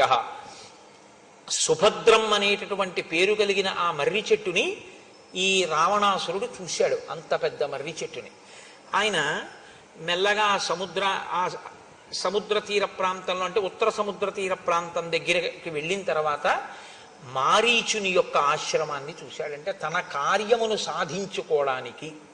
ఇప్పుడు ఆయన ఏమిటి నిర్ణయానికి వచ్చాడు? రామలక్ష్మణుల్ని దూరం చేసి సీతమ్మను అపహరించాడు. కాబట్టి ఇప్పుడు రామలక్ష్మణులని దూరం చేయడము అంటే అదంత తేలికైన విషయం కాదు. సీతమ్మ దగ్గర ఎప్పుడూ రాముడో లక్ష్మణుడో ఉంటారు. రామలక్ష్మణులు ఇద్దరూ వెళ్ళిపోవాలంటే ఏదో చాలా పెద్ద ప్రణాళికే వేయాలి, సామాన్యమైన విషయం ఏం కాదు అది. కాబట్టి అంత గొప్ప ప్రణాళికని అమలు చెయ్యడంలో రావణాసురుడికి సహకరించగలిగినటువంటి సమర్థత కలిగిన మిత్రుణ్ణి వెతుక్కోవాలి. కాబట్టి ఇప్పుడు ఆయన మారీచుని యొక్క ఆశ్రమానికి వెళ్ళాడు. వెళ్ళి ఆ మారీచుడి దగ్గరికి వెళ్ళి ఒక మాట చెప్తున్నాడు. 14,000 మంది ఖరదూషణాదులనేటటువంటి రాక్షసుల్ని నేను జనస్థానంలో ఉంచాను, నీకు తెలుసు. వాళ్ళు ఏం చేస్తూ ఉంటారు? ఏదో పాపం వాళ్ళ పని వాళ్ళు చేసుకుంటూ ఉంటారు. ఏమిటి వాళ్ళ పని? బాధమానా మహారణ్యే మునీన్వై ధర్మచారిణ. ధర్మమును అనుష్ఠించేటటువంటి మునులను బాధిస్తూ ఉంటారు వాళ్ళు. కాబట్టి వాళ్ళ పని వాళ్ళు చేసుకుంటున్నారు. కానీ నానా ప్రహరణోపేతా కర ప్రముఖ రాక్షసా తేన సంజాత రోషేణ రామేణ రణమూర్ధని అనుప్యాపరుషం కించిత్ శరైర్వ్యాపారితం ధను. అటువంటి ఖరదూషణాదుల్ని వాళ్ళ పని వాళ్ళు చేసుకుంటున్న వాళ్ళని, మునుల్ని బాధ పెడుతున్న వాళ్ళని రాముడు ఒక్క మాట వ్యగ్రతతో ఏమీ అనకుండా యుద్ధానికి వెళ్ళారు అని 14,000 మందిని చంపేశాడంతే, ధనస్సుకు బాణాలు సంధించి. అంత కోపం అదే ప్రవర్తించవలసిన పని అంటూ పిత్రానిరస్త, తండ్రి చేత ఇంటి నుంచి వెళ్ళగొట్టబడ్డాడు రాముడు. అంత దురాత్ముడు కాబట్టి. క్రుద్ధేన, విపరీతమైన కోపం ఉన్నవాడు. సభార్య, భార్యతో ఉన్నవాడు. క్షీణ జీవిత, ఇలాంటి వాడు కాబట్టే వాళ్ళ జోలికి వెళ్ళాడు కాబట్టి అయిపోయింది ఇంకా ఆయన జీవితం. సహంతా తస్య సైన్యస్య రామ క్షత్రియ పాంసన. క్షత్రియులలో అధముడైనటువంటి రాముడు 14,000 మంది ఖరదూషణాదుల్ని సంహరించాడు. దుశ్శీల కర్కశస్తీక్ష్ణో మూర్ఖో లుబ్ధో అజితేంద్రియ త్యక్తధర్మో అధర్మాత్మ భూతానాం అహితేరత. ఆయనకు అంతే అర్థమయ్యాడు రాముడు. అసలు ఆయన రాముడి దగ్గరికి వెళ్ళింది లేదు, రాముడి గురించి ఆయన తెలుసుకున్నది లేదు. కానీ ఎన్ని కితాబులు ఇచ్చేస్తున్నాడో చూడండి. దుశ్శీల, సరి అయిన మంచి శీలము లేనివాడు. కర్కశుడు, చాలా తీవ్రమైనటువంటి స్వభావం ఉన్నవాడు. మూర్ఖుడు, అన్నిటినీ కోరుకునేటటువంటి వాడు. ఇంద్రియములను గెలవలేకపోయినవాడు. ధర్మమును విడిచిపెట్టినవాడు. అధర్మాన్ని అనుష్ఠించేవాడు. సమస్త భూతములకు కూడా అపకారం చేసేటటువంటి వాడు. అటువంటి రావణుడు అని వచ్చేస్తుంటుంది నాకు. కాబట్టి అటువంటి రాముణ్ణి నేను సంహరించాలి. ఏన వైరం వినారణ్యే సత్వమాశ్రిత్య కేవలం కర్ణనాసాపహరణాత్ భగినీమే విరూపిత. అసలు ఏ కారణం లేకుండా ఆవిడ చేసి నా కోసం సీతమ్మని ఎత్తుకొచ్చేద్దాం అనుకుందిట అంటే మళ్ళీ మారీచుడు మరి అలాంటి పనులు ఏమిటయా అంటాడేమోనని ఆవిడే ఓ అబద్ధం. ఈయన ఆ అబద్ధాన్ని ఇంకో పెద్ద అబద్ధం చేస్తున్నాడు. ఈయన అంటున్నాడు అసలు ఈయన వైరం వినారణ్యే, అరణ్యంలో అసలు ఈ శూర్పణఖకి రాముడికి వైరమే లేదు. పాపం ఏదో ఆవిడ మానాన్ని ఆవిడ వెళ్ళిపోతాడు. చూశాడంతే రాముడు, గబగబా వచ్చి ముక్కు చెవులో కోసేశాడంతే. ఎందుకు కోసేశాడో తెలియదు, విరూపం చేసేశాడు నా చెల్లెల్ని. కాబట్టి తస్య భార్యాం జనస్థానాత్ సీతాం సురసుతోపమాం అనయిష్యామి విక్రమ్య సహాయస్తత్రమే భవ. కాబట్టి నేనిప్పుడు జనస్థానంలో ఉన్నటువంటి రాముని భార్య అయిన సీతమ్మని అపహరించి తేవాలి అని అనుకుంటున్నాను. సీతమ్మని అపహరించడం ఎందుకు అంటావా? సీతమ్మని అపహరించి తీసుకొస్తే ఆయన ప్రియ భార్య కనుక రాముడు శుష్కించిపోతాడు. శుష్కించిపోయిన రాముడి మీద నేను ప్రతీకారం తీర్చుకోవడం తేలికవుతుంది. అంటే ఇన్ అదర్ వర్డ్స్ అంటారు చూసారా, అలా ఇంకొక మాటగా చెప్పాలి అంటే ఇప్పుడున్న పరిస్థితుల్లో రాముణ్ణి నేను ఎదుర్కోలేను. తన పిరికితనాన్ని కూడా బయట పెట్టుకున్నాడని చెప్పవలసి ఉంటుంది. కాబట్టి నువ్వేం చెయ్యాలి? నువ్వు తప్ప నాకిప్పుడు ఉపకారం చెయ్యగలిగినటువంటి మిత్రుడు కనపట్టలేదు.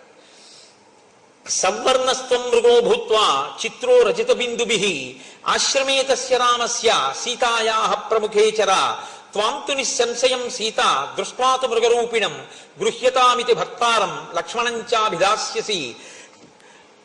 నీవు బంగారు చుక్కలు కలిగినటువంటి ఒక జింక వేషంలో అక్కడ తిరగాలి. అపురూపమైనటువంటి నీ రూపాన్ని చూసి, ఆశ్రమంలో విహరిస్తున్నటువంటి నీ రూపాన్ని చూసి ఆకర్షితురాలైన సీత నువ్వు కావాలి అని కోరుకుంటుంది. నిన్ను వేటాడడం కోసం రాముడు దూరంగా వెడతాడు. రాముడు దూరంగా వెళ్ళినటువంటి అవకాశాన్ని వినియోగించుకొని, ఇంకా ఇక్కడ చెప్పలేదు మారీచుడు ఏమనాలో, అప్పుడు నేను సీతని అపహరించగలుగుతాను. అపహరించి నేను సీతని తీసుకొస్తాను. త్వాంతు నిస్సంశయం సీతా దృష్ట్వాతు మృగరూపిణం గృహ్యతామితి భర్తారం లక్ష్మణంచాభిలాస్యసి. అలా నేను సీతమ్మని అపహరించేటప్పుడు నిరాబాదో హరిష్యామి రాహుశ్చంద్ర ప్రభామివ, నేను ఏమీ ఇబ్బంది లేకుండా సీతమ్మని అపహరించి తీసుకొచ్చేస్తాను. ఎందుకంటే ఇబ్బంది లేకుండా అంటే రామలక్ష్మణులు అక్కడ ఉండరు కాబట్టి. అది ఎలా తీసుకొస్తానని ఆయన నోటి వెంట పడిపోయిందంటే మాట, రాహువు చంద్రుణ్ణి కబళించినట్టు. చంద్రగ్రహణంలో రాహువు కబళిస్తాడు, కానీ చంద్రగ్రహణం ఉంటుందా?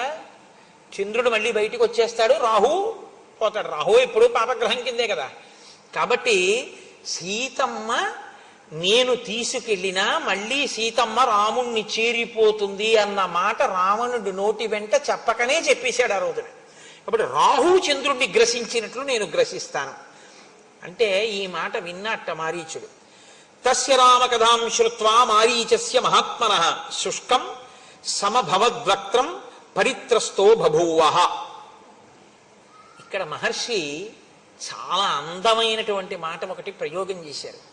తస్య రామకథాం శ్రుత్వా, రాముడి గురించి ఈ రావణుడు చెప్పినటువంటి మాటలు విన్నారట. ఎవరు? మారీచస్య మహాత్మనః, మహాత్ముడైనటువంటి మారీచుడు విన్నాడు. ఆయన రాక్షసుడు అని కానీ, లేకపోతే అల్పమైన బుద్ధున్నవాడని కానీ మహర్షి అనలేదు.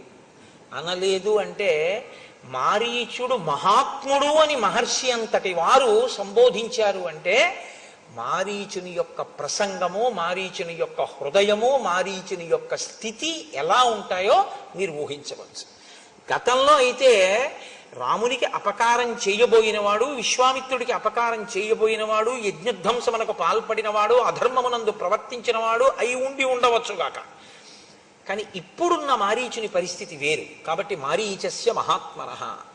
కాబట్టి ఇప్పుడు మారీచుడు రామునికి అపకారం చెయ్యాలన్న మాట వినగానే ఓష్టౌ పరినిహం శుష్కౌ నేత్రైర్ అనిమిషైరివ మృతభూత ఇవార్తస్తు రావణం సముదైక్షత. పెదవులు ఎండిపోయి గబగబా నాలుకతో పెదవులు నాక్కున్నట్టు. అసలు ఆ మాట వినగానే నీకు పెదవులు ఎండిపోయి నోట మాట రాలేదు. ముఖం పాలిపోయింది, శుష్కించిపోయింది. రావణుడి వంక కనురెప్ప వేయకుండా స్తంభీభూతుడైపోయిన వాళ్ళ ఒక్కసారి అలా ఉండిపోయేట. రాముడికి అపకారమా, సీతాపహరణమా అంటే రాముడెవరో అర్థం అయ్యుండి ఉండాలి మారీచుడికి. కాబట్టి ప్రారంభమేనండి అసలు అద్భుతంగా మాట్లాడతాడు. ఎందుకంటే రాముడెవరో అర్థం అయింది. రాముడెవరో చెప్పినా అర్థం అవ్వదు రావణుడికి. ఇందులో ఒక ప్రమాదం ఒకటి చూపిస్తున్నారు మహర్షి. తనకి తెలియకపోవడం ఎప్పుడూ తప్పు కాదు. ఎందుకంటే మీరు ఒకటి గమనించండి, ఎవ్వరూ ఎప్పుడూ అన్నీ తెలుసున్నవాడు ఎన్నటికీ కడలా ఎవడైనా అనుకుంటే వాడికన్నా అవివేకి లోకంలో లేడు. ఎందుకంటే శంకరాచార్యులు వారంతటి వారు పశుమాం సర్వజ్ఞ ప్రజిత కృపయా పలయ విభో అన్నారు. ఇక నాకు అన్నీ తెలుసు అని ఎవడైనా అంటే ఇంకంత వాడికన్నా అవివేకి ఇంకోటి లేడని గుర్తు.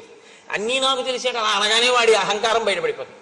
నాకేం తెలుసండి అని చెప్పి మధ్య శిష్టాశ్చ తుల్యాశ్చ సంతితత్ర వనౌకసహ మత్త ప్రత్యవర కశ్చిన్ నాస్తి సుగ్రీవ సన్నిధో అన్నవాడు ఎవడో వాడు మహానుభావుడు, వాడు వినయం ఉన్నవాడు తప్ప అలా అనలేక అన్నీ నాకు తెలిసంటే ప్రమాదం కదండి. తెలియకపోవడం ఎప్పుడూ తప్పు కాదు. తెలియకపోవడం తప్పు కాదు, కానీ తెలియ చెప్తే వినకపోవడం మాత్రం మహా తప్పు. తనకి తెలియదు, ఒకరు చెప్పారు, ఏం చేయాలి? వినాలి. అసలు వినకపోతే ఇక వాడు బాగుపడడు అని గుర్తు. కాబట్టి తన బుద్ధికి తోచిందే చేస్తాడు. కాబట్టి ఆ బుద్ధిలోకి ప్రమాదపుట ఆలోచన ఎప్పుడు వస్తుందో అప్పుడు పడిపోతాడు. ఆ ఆలోచన ఎంతకాలం రాదో అంతకాలం ఓ వెలుగు వెలుగుతాడు. ఇది ఈ రెండు కోణాలు తెలుసున్నవాడు మారీచుడు. ఒకడు మహాత్ముడు, మహాత్ముడుగా మారీచుడికి అర్థమయ్యాడు. ఒకడు దురాత్ముడిగా అర్థమయ్యాడు. దురాత్ముడు అని ఇప్పుడు విడిచిపెట్టడానికి మారీచుడు సిద్ధంగా లేడు. ఎందుకు సిద్ధంగా లేడు అంటే ఆయనలో ఇంకా ఒక ప్రభుభక్తి అన్నది ఉండిపోయింది. కాబట్టి కనీసం ఒక మాట చెప్పి చూద్దాం మారుతాడేమో, కానీ మారుతాడన్న నమ్మకం లేదు వీడికి చెప్పిన. కాబట్టి ఆయన ప్రారంభమే సులభాహ పురుషారాజన్, ఓ రాజా, నీ మనసుకి ఏది ప్రియమో, ఏది చెప్తే నువ్వు సంతోషిస్తావో అది నీకు చెప్పేవాడు లోకంలో ఎక్కడికి వెళ్ళినా దొరుకుతాడు. నీ మనసుకి నచ్చదని తెలిసి కూడా నీ హితమును కోరి చెప్పేవాడు ఉండడు. ఒకవేళ అలా చెప్పేవాడు ఉన్నా వినేవాడు ఉండడు. ఎంత పెద్ద మాట అండి! నిజమే. మనకెందుకు వచ్చిందండి ఆయనతో గొడవ అంటారు. చూడండి, లోకంలో మాట ఉంటుంది, మనకెందుకు వచ్చిందంటారు, ఎవడి కర్మ వాడి పోని ఏదో మనకి తెలియనట్టుంటే అయిపోయాయి అంటారు. తప్పండి. అదేంటిది? పాడైపోకుండా ఆయనకి మంచి మాట చెప్పాలి మనం అనేవాడు ఉండడు. ఒకవేళ ఆయన అలా అని తప్పబ్బాయి నువ్వు అలా ఉండకూడదు, నువ్వు మారవలసి ఉంటుంది సుమా అన్నాడు అనుకోండి, వినేవాడు ఉండడు. అంటే సులభాహ పురుషారాజం సతతం ప్రియవాదిన అప్రియస్యతు పథ్యస్య వక్త శ్రోతాచ దుర్లభ. అటువంటి వక్త, అటువంటి శ్రోత లోకంలో లేరు, అవతల బాగున్నాడు అంతే. ఒకవేళ ఉంటే అద్భుతం, అది మారిపోతారంటే రావలసినటువంటి అకాల మృత్యువు తొలగిపోతుంది. అవవలసిన రాక్షసుడు సత్పురుషుడైపోతాడు, మారుతాడు. మారే అవకాశం ఉందన్నమాట. అసలు నేను విన్నంటే అన్నీ విన్నా ఆ చెప్పొచ్చావులేవా అన్నాడు అనుకోండి, ఇంకెందుకు పనికి వచ్చినట్లు. ఇది మొట్టమొదటి శ్లోకంలో చెప్తున్నాడు. ఈ శ్లోకం నేను ఇంకా ఎంత నెత్తి కొట్టుకు చెప్పాలో నాకు అర్థం కాదు, కానీ ఈ శ్లోకం జీర్ణమైతే మన పరిస్థితి వేరు. ఈ శ్లోకం జీర్ణం కాకపోతే నా దృష్టిలో అయితే రామాయణంలో ఉన్న అత్యద్భుతమైన శ్లోకాలలో ఈ శ్లోకం ఒకటి. ఎందుకో తెలుసా? మనుష్యుడన్నవాడు పాడైపోవడానికి ప్రధాన కారణం ఎక్కడుంటుందంటే చెప్పేవాడు లేక కాదు, చెప్పేవాడు ఉన్న వినేటటువంటి బుద్ధి లేక పాడైపోతాడు. మనం వినడం ఏమిటి అని ఇంకా వస్తే ఆ చెప్పిన వాళ్ళలో మనం ఏం వెతకచ్చు అన్న దృష్టికోణం. చెప్పొచ్చాడు లేదు, ఆయన ఏంటో మీకు తెలుసా? ఆయన చెప్పిన దాంట్లో సారం ఉందా లేదా వాక్కులో, అది కాదు కావాల్సింది. తండ్రి నీకు మంచి చెప్పడానికి తండ్రికి ఎంత పండితుడై ఉండాలి? నీకు మంచి చెప్పడానికి మీ తల్లి ఎంత సంస్కృతం చదువుకుని ఉండాలి నాకు చెప్పండి. మీ తల్లిగారు సంస్కృతం చదువుకుంటేనే మీరు మీ తల్లిగారి మాట వింటారా? మీ తండ్రి గారు వేదాంగములు చదువుకుంటేనే మీరు మీ తండ్రి గారి మాట వింటారా? తండ్రితనం చాలు మీకు మంచి చెప్పడానికి, తల్లితనం చాలు మీకు మంచి చెప్పడానికి కదా. ఎప్పుడు వీళ్ళు మన తల్లిదండ్రులు మన అభ్యున్నతి కొరకు మాట్లాడతారన్న భావన నీకుంటే ఆ మంచి నీకు పనికొస్తుంది. వాళ్ళకి ఏం తెలుసని నువ్వు అనగలిగితే నీ జీవితంలో తల్లిదండ్రులు నీకెప్పటికీ ఏమీ చెప్పలేరంటే నిన్ను అనుష్ఠాన పర్యంతంలోకి తీసుకురాలేరు. అది వాళ్ళ దోషం కాదు, నీ యందు దోషం. రామకృష్ణ పరమహంస మాటల్లో చెప్పాలి అంటే ఒక మేకు ఒక సుత్తి పట్టుకొచ్చి కొట్టగలడేమో కానీ అసలు అది భీమ్ అయి ఉంటే అది దూలం, సిమెంటు ఇనుము కలిపిన దూలం అండి అది. అందులోకి మేకు పట్టుకొచ్చి కొడితే మేకు వంగిపోతుంది తప్ప మేకు దిగదు, ఇంత పొడెం కూడా రాలదు. గోడకి కొద్దిగా గొల్లతనం ఉంటే సుత్తి పెట్టి కొడితే మేకు దిగుతుంది. అసలు నీ మనసుకి ఆర్ద్రత ఉంటే చెప్పిన మాట లోపలికి వెళుతుంది. అసలు ఆర్ద్రతే లేకపోతే చెప్పడం ఒక శుష్క ప్రసంగం అంతే. కాకపోతే తన కర్తవ్యం, నేను మీతో మనవి చేశాను కదా, రామాయణంలో ఈ కర్తవ్యం అన్న మాట చాలా ఎక్కువ, బాధ్యత అన్న మాట ఉండదు. కర్తవ్యం తను చెయ్యవలసింది తను చేస్తున్నాడా లేదా అంతవరకు. దానికి మెప్పు గొప్ప దీనికోసం పాకులాట ఏముండదు. నేను చెప్పవలసినటువంటిది చెప్తున్నానా లేదా అంతవరకే అంతే. నేను చెప్పవలసింది చెప్పేశాను, నేను తీసుకొచ్చిన నీళ్లు కురిసేశానా లేదా, అనుకున్న మేఘం ఎటువంటిదో చెప్పాలనుకుని చెప్పేసిన వాడు అటువంటి వాడు లోకము యొక్క హితము కొరకు. కాబట్టి సులభాహ పురుషారాజన్, నువ్వు సీతమ్మని ఎత్తుకొస్తాను అంటే బహుశా నీ మంత్రులు ఏం మాట్లాడి ఉండరు, అలాగే ఉంటారు. ఇది దాని ఉద్దేశ్యం. ఇంతకు ముందు మాట్లాడాడుగా. కానీ నీ హితమును కోరి కష్టమైన మాటలా అనిపించిన చెప్పేవాడు ఉంటాడు, వినేవాడు మాత్రం దొరుకుతాడని నమ్మకం లేదు. సాహసించి చెప్పేవాడు కూడా ఉండడు. మనకెందుకు వచ్చిన గొడవ అని తప్పుకుంటారు. కాబట్టి అసలు ఈ మొట్టమొదటి శ్లోకం అర్థమైతేనండి ఇక రామాయణం లేదు, అయిపోయింది రామాయణం ఇక్కడితో. ఎందుకో తెలుసా అండి, వెంటనే లంకకి వెళ్ళి శూర్పణఖని లాగి లెంపకాయ కొట్టి తీసుకెళ్లి రాముడి కాళ్ళ మీద బారేసి తాను కాళ్ళ మీద పడిపోయి బుద్ధి గడ్డి తిని సీతమ్మని ఎత్తుకెడదాం అనుకున్నానండి, నాది తప్పైపోయింది, నా బుద్ధి మారింది, మీరెవరో తెలుసుకున్నాను, నేను కూడా నా తపస్సుని ఇంకా ధర్మం కోసమే ఉపయోగిస్తానని రావణుడు అని ఉండి ఉంటే అసలు ఇంకా మిగిలిన కాండలు లేవు, రేపే మంగళం చెప్పేయడమే. వినకపోవడం వల్ల కదండి కథ అంతా నడిచింది. వినకపోతే ఎంతమంది పాడవుతారో కూడా చెప్తాడు మారీచుడు. ఒక్క స్థానంలో ఉన్నవాడు వాడు కూర్చున్న స్థానాన్ని బట్టి వినకపోవడం అన్న ఫలితం ఉంటుంది. వాడు ఒక సామాన్య వ్యక్తి అనుకోండి, అక్కడి వరకే పోతుంది. ఇంటి యజమాని అనుకోండి, ఇల్లు పోతుంది. ఆయన ఒక కార్యాలయంలో అధికారి అనుకోండి, ఆఫీస్ పోతుంది. ఆయన ఒక దేశాధినేత అనుకోండి, ఆ దేశమే నశించిపోతుంది పుత్రమిత్ర కలత్రాదులతో ససైన్యంగా. నువ్వు మాట బాగా వినాలి, ఎందుకంటే నువ్వు చాలా పెద్ద స్థానంలో ఉన్నావు. నువ్వు వినకపోవడం నీతో పోదు, నీతో ఉన్న వాళ్ళందరూ పోతారంటాడు మారీచుడు. బా, అసలు నిజంగా వినడము వినకపోవడం అనేటటువంటిది ఎంత ప్రమాదమో, అసలు ఉపన్యాసాన్ని ఇలా ప్రారంభించడం అనేటటువంటిది. అందుకు కదండి మారీచస్య మహాత్మనః అన్నాడు మహానుభావుడు వాల్మీకి మహర్షి. కాబట్టి నమానం బుద్ధ్యసే రామం మహావీర్యం గుణోన్నతం అయుక్తచారశ్చపలో మహేంద్రవరుణోపమం. అసలు ప్రారంభమే. రావణాసురుణ్ణి ఆయన సంబోధించిన తీరు చూడండి ఎలా మొదలుపెట్టాడు. ఒక్కొక్కసారి మర్యాదగా మాట్లాడి బాగు చేద్దామంటే కుదరదు, అత్యంత ప్రమాదకరమైనటువంటి రీతిలో ఉన్న. ఏదో కొద్దిగా ఒళ్ళు వేడిగా ఉందనుకోండి, ఫోన్లో ఇవాళ చూద్దాం రేపు పెడదాం హాస్పిటల్ కంటే పర్వాలేదు. వాంతులు విరేచనాలు కూడా అవుతున్నాయి అనుకోండి, ఓ గంట గడదామంటే పర్వాలేదు. ఊపిరి అందకపోతే వెళ్ళిపోవాలంతే వెంటనే. అప్పుడు ఇంకా కారు ఉంటే కారు, బండి ఉంటే బండి, మోటార్ సైకిల్ ఉంటే మోటార్ సైకిల్, ఏమీ లేకపోతే భుజం మీద వేసి పట్టుకోవాలంతే తప్ప కరెంట్ లేదండి, లిఫ్ట్ లేదండి, ఇప్పుడు ఎలా దింపుతామండి, అందులో చూద్దామండి, అరగంట పోయా కరెంట్ వస్తుంది అంటారా? ఈడి చేయాలి కిందకు అవసరమైతే, పట్టుకోవాలంతే. అప్పుడు ఇక గౌరవం అన్న మాటతో సంబంధం లేదు. మనిషి చాలా ప్రమాదపట ఆలోచనతో ఉన్నాడు. భజ గోవిందం భజ గోవిందం గోవిందం భజ మూఢమతే అన్నారంతే శంకర భగవత్పాదులు. అవసరాన్ని బట్టి సంబోధన అలా ఉంటుంది, ఆ పరిస్థితిని బట్టి అలా మాట్లాడవలసి ఉంటుంది. మనం మాట్లాడటల్లా పిల్లల విషయంలో ఆ పరిస్థితి యొక్క వ్యగ్రతని బట్టి సంబోధన ఉంటుంది. ఇది తెలుసున్నవాడు మహానుభావుడు. అందుకని ఎలా సంబోధించాడు అంటే అయుక్తచార చపలో, ఒరే నీకు చారులు లేరు. చారులంటే గూఢచారులు. అసలు విషయం ఏమిటి అని చెప్పేవాడు నీకు లేడు. అసలు ఉన్న విషయాన్ని ఉన్నట్టు చెప్తే వినగలిగినటువంటి ఓపిక నీకు లేదు. నువ్వు ఏడుస్తావు, నీకన్నా ఎవడైనా బలవంతుడు ఉన్నాడు, మంచివాడు ఉన్నాడంటే నువ్వు వినవు. చెప్పలో నీ బుద్ధి ఎప్పుడు కదిలిపోతుంది, నీ మనసు స్థిరమైంది కాదు. ఈ రెండిటితోటి సంబోధించాడు. రాజుగా అలా విఫలం, వ్యక్తిగా ఇలా విఫలం. కాబట్టి నువ్వు ఇప్పుడు రెండూ దిద్దుకోవాలి, వ్యక్తిగా దిద్దుకోవాలి, రాజుగా దిద్దుకోవాలి. నువ్వు అసలు రెండిటికీ పనికి మాలినవాడివి. అసలు ఒక వ్యక్తిగా ఉండడానికి నీకు అర్హత లేని తనంతో ఉన్నావు. నువ్వు చాలా చపలంగా ఉంది నీ మనసు. అసలు నీ మనసుకి ఒక నిలకడన్నది లేదు. ఇలాంటి దాన్ని అలా నిలబెట్టావురా తపస్సు అన్న మాటతో.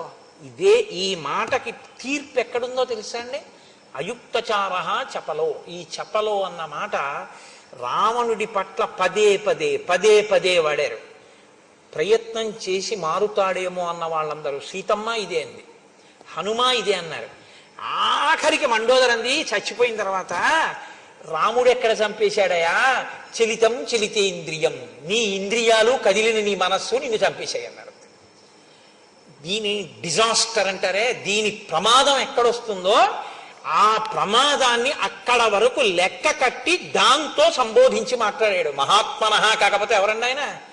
అందుకని మారీచుడు రాక్షసుడు కావచ్చు ఒకప్పుడు, ఇప్పుడు మహాత్ముడే. కాబట్టి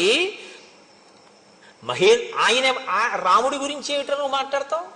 ఎన్ని కితాబులు ఇచ్చి మాట్లాడావు? అధర్మాత్ముడు అన్నావు. ఇంద్రియములను జయించని వాడన్నావు, తండ్రి ఇంట్లోంచి బయటికి తోసేశాడన్నావు, కారణం లేకుండా విరూపని చేశాడన్నావు. ఇన్ని మాటలు అన్నావుగా. ఇప్పుడు నేను చెప్తాను విను. ననూనం బుద్ధ్యతే రామం మహావీర్యం గుణోన్నతం. ఆయన చాలా గొప్ప వీర్యం ఉన్నవాడు. ఎంతమందినైనా తాను లోపల కదలకుండా కదల్చగలడు, పడగొట్టగలడు. తను లోపల కదిలిపోడు. ఆయన అంత అచలమైన వాడు, నువ్వో చంచలమైన వాడివి. ఆయనవి సముధికమైనటువంటి గుణాలు. ఇన్ని గుణముల యొక్క రాశి రామచంద్రమూర్తి. నువ్వో నిర్గుణుడవు. అసలు గుణం ఉండడానికి మనసు నిలబడితేగా నీకు. అసలు నీకు మనసు లేకపోవడమే నీకున్న ఒక పెద్ద గుణం. నువ్వు ఆయన గురించి మాట్లాడడం ఏంటి? ఎంత ధైర్యంగా మాట్లాడుతున్నాడంటే రావణుడితో ఇంత ధైర్యంగా మాట్లాడడం, ఇంత నిలదీసి మాట్లాడడం మీకు రామాయణంలో ఎక్కడా కనబడదు. అలా మాట్లాడేవాడు ఉంటే బహుశా కిష్కింధకాండలో సుగ్రీవుణ్ణి హనుమ మాట్లాడతారు. ఇంత కదిలిపోయేవాడివి నువ్వేం పనికొస్తావు రాజు కిందని అడిగాడు ఆయన. అడిగితే విన్నాడు కాబట్టి సుగ్రీవుడు బాగుపడ్డాడు, వినలేదు కాబట్టి రావణుడు నశించిపోయాడు. రామాయణంలో మీరు అది పట్టుకోవాలి. వినడం వినడం వినడం వినాలి. రాముడు విన్నాడు. రాముడంతటి వాడు కూడా కోపానికి లోనయ్యాడు. లక్ష్మణుడు చెప్తే విన్నాడు. కాబట్టి రాముడు ఇవాళ పూజింపబడ్డాడు. ఆ వినడం అన్నది లేకపోతే ఎవ్వడూ బాగుపడే అవకాశం ఉండదు. చాలా ప్రమాదం. వినాలి. కానీ మన దురదృష్టం ఏమైపోయిందంటే, ఎంతసేపు కూడా ఇవాళ లోకంలో చాలా గొప్ప విషయం ఏంటంటే, కమ్ వాట్ మే, ఇది ఎక్కడి నుంచి వచ్చిందో నాకు తెలియదు కానీ ఏదైనా జరగని నేను అనుకున్నది చేస్తాను, నేను అన్నదే అంటాను అంతే. అది చాలా దురదృష్టకరమైనటువంటి విషయంలో ఇవాళ సమాజం వెళ్ళిపోతోంది రోజు రోజుకి. కాబట్టి అపి స్వస్తి భవేత్తాత సర్వేషాం భువిరాక్షసాం అపి రామో సుసంకృద్ధ అరాక్షసం.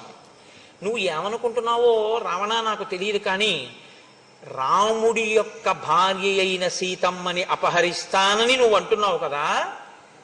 అసలు నిజంగా నువ్వు సీతమ్మని అపహరించడం మాట పక్కన పెట్టు. రాముడికి రాక్షసుల మీద కోపం అంటూ వస్తే ఈ లోకంలో ఇంకా రాక్షసుడు అన్నవాడు బతకడు. కాబట్టి ఇప్పుడు నువ్వేం చేస్తున్నావో తెలుసా? సీతమ్మని అపహరించడం మాట పక్కనెట్టు, ఈ ఆలోచన చేస్తున్నావని రాముడికి తెలిస్తే చాలు, రాక్షస జాతి మీద కోపం వస్తుంది. అసలు ఇక రాక్షస జాతి ఉండదు, అంత ప్రమాదపుట ఆలోచన చేసేవాడు. అపితే జీవితాంతాయ నోత్పన్నా జనకాత్మజ అపి సీతా నిమిత్తంచ నభవేద్ వ్యసనం మమ. ఇది అసలు నిన్ను చంపడానికే సీతమ్మ పుట్టిందా అని నాకు అనుమానంగా ఉంది అన్నాడు. ఎంత అబ్బో ఎలా అనేసాడో అసలు ఆశ్చర్యంగా ఉంటుందండి. అందుకే కదండి ఆవిడ జననం. ఉద్ధిత అయోనిజగా పుట్టింది కదా తల్లి, భూమిని చీల్చుకుని. అవతార ప్రయోజనం అదే కదా. కాబట్టి అసలు నిన్ను చంపడానికే పుట్టిందా? నీతో పోతుందా? లంకంతా పోతుందేమో, నేను పోతానేమో నిన్ను ఆశ్రయించినందుకు, నీ వెనక ఉన్నందుకు నేను పోతానేమో. అసలు ఎవరో నీ దగ్గర చాలా స్నేహంగా ఉన్నట్లు ఉంటూ నిన్ను నాశనం చేసేవాళ్లే ఎవరో నీకు ఈ మాటలు చెప్పి ఉండాలి సీతాపహరణం చేయమని. నచ పిత్రాపరిత్యక్తో నామర్యాద కథంచన నలుబ్ధో నచ దుశ్శీలో నచ క్షత్రియ పంసన. చూడండి, ఒక్కొక్క చోట పాయింట్ టు పాయింట్ ఖండించారంటారే, మారీచ ప్రసంగం అలా ఉంటుంది. రావణుడు ఏవన్నాడో వాటన్నింటినీ ఏకసంతాగ్రాహి అయి అన్న ప్రతి మాటని ఖండిస్తాడు. నువ్వేమన్నావు? రాముణ్ణి తండ్రి ఇంట్లోంచి వెళ్ళగొట్టాడు అన్నావు. తప్పు. ఆయన అలా వెళ్ళగొట్టపడలేదు. ఆయన మర్యాద తెలియనివాడు కాడు, ఆయన లుబ్ధుడు కాడు, ఆయన అన్నిటినీ కోరేవాడు కాడు, ఆయన దుశ్శీలుడు కాడు, క్షత్రియుల ఎందు అధముడైనటువంటి వాడు అసలే కాడు. ఆయన నచ ధర్మ గుణైర్హీన కౌసల్యానందవర్ధన నతీక్ష్ణో నచ భూతానాం సర్వేషాం అహితేరత. భూతములకు అహితము చేసేటటువంటి వాడు, అపకారము చేసేటటువంటి వాడు అసలు కాడు, క్రోధమున్నవాడు కాడు, ధర్మగుణములు లేనివాడు కాడు. ఆయన అన్ని విధములుగాను యోగ్యుడు. వంచితం పితరం దృష్ట్వా కైకయ్యా సత్యవాదినం కరిష్యామీతి ధర్మాత్మా తాత ప్రవ్రజితో వనం కైకయ్యాః ప్రియకామార్థం పితుర్దశరథస్య చ హిత్వా రాజ్యంచ భోగాంశ్చ ప్రవిష్టో దండకాననం. రాముని తండ్రి అయిన దశరథ మహారాజు గారిని కైకమ్మ వరములనేటటువంటి మిషని అడ్డుపెట్టి వంచి ఆయన దగ్గర 2 వరములను పుచ్చుకుంటే ఇచ్చినటువంటి దశరథ మహారాజు గారు సత్యమునందు నిలబడితే తప్ప ఊర్ధలోకములు పొందలేడని తండ్రిని సత్యమునందు నిలబెట్టడం కోసం తనంత తానుగా పితృవాక్య పరిపాలకుడై 14 సంవత్సరముల అరణ్యవాసం చెయ్యడం కోసమని బయలుదేరి వచ్చినటువంటి మహాత్ముడు రాముడు. నువ్వు దాన్ని మార్చి చెప్తున్నావు, తండ్రి వెళ్ళగొట్టాడని. తండ్రి వెళ్ళగొట్టలేదు. అసలు ఇన్ని తెలిసి అలా మాట్లాడుతుంటే మారాలి, ఖచ్చితంగా మారే గుణం ఆయనకి లేదు. రామో విగ్రహవాన్ ధర్మ సాధు సత్యపరక్రమ రాజా సర్వస్య లోకస్య దేవానాం అఘవానివ. రామో విగ్రహవాన్ ధర్మ, ధర్మాన్ని తీసుకొచ్చి ఒక చోట రాశీభూతంగా నిలబెట్టి ప్రాణం పోస్తే ఆ ధర్మం కదిలి వెడుతుంటే చూడాలి అనుకుంటే అదే రాముడు కదిలి వెడుతున్న ధర్మం. ధర్మానికి హాని చేద్దామనుకున్నవాడు బతికి పట్టకట్టడం. సాధువు, ఆయన సత్పురుషుడు.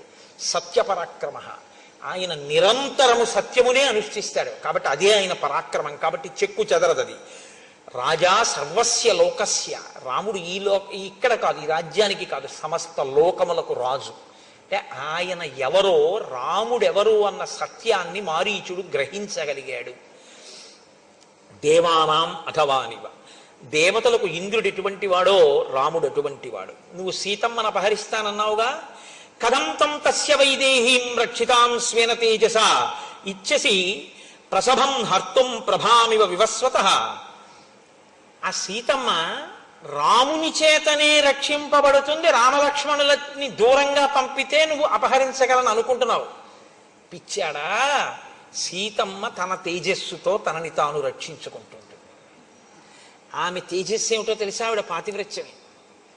పాతివ్రత్యం ఉన్న సీతమ్మని నువ్వు అపహరించలేవు అంటే మీరు ఒక విషయాన్ని ఖండితంగా తెలుసుకోవలసి ఉంటుంది.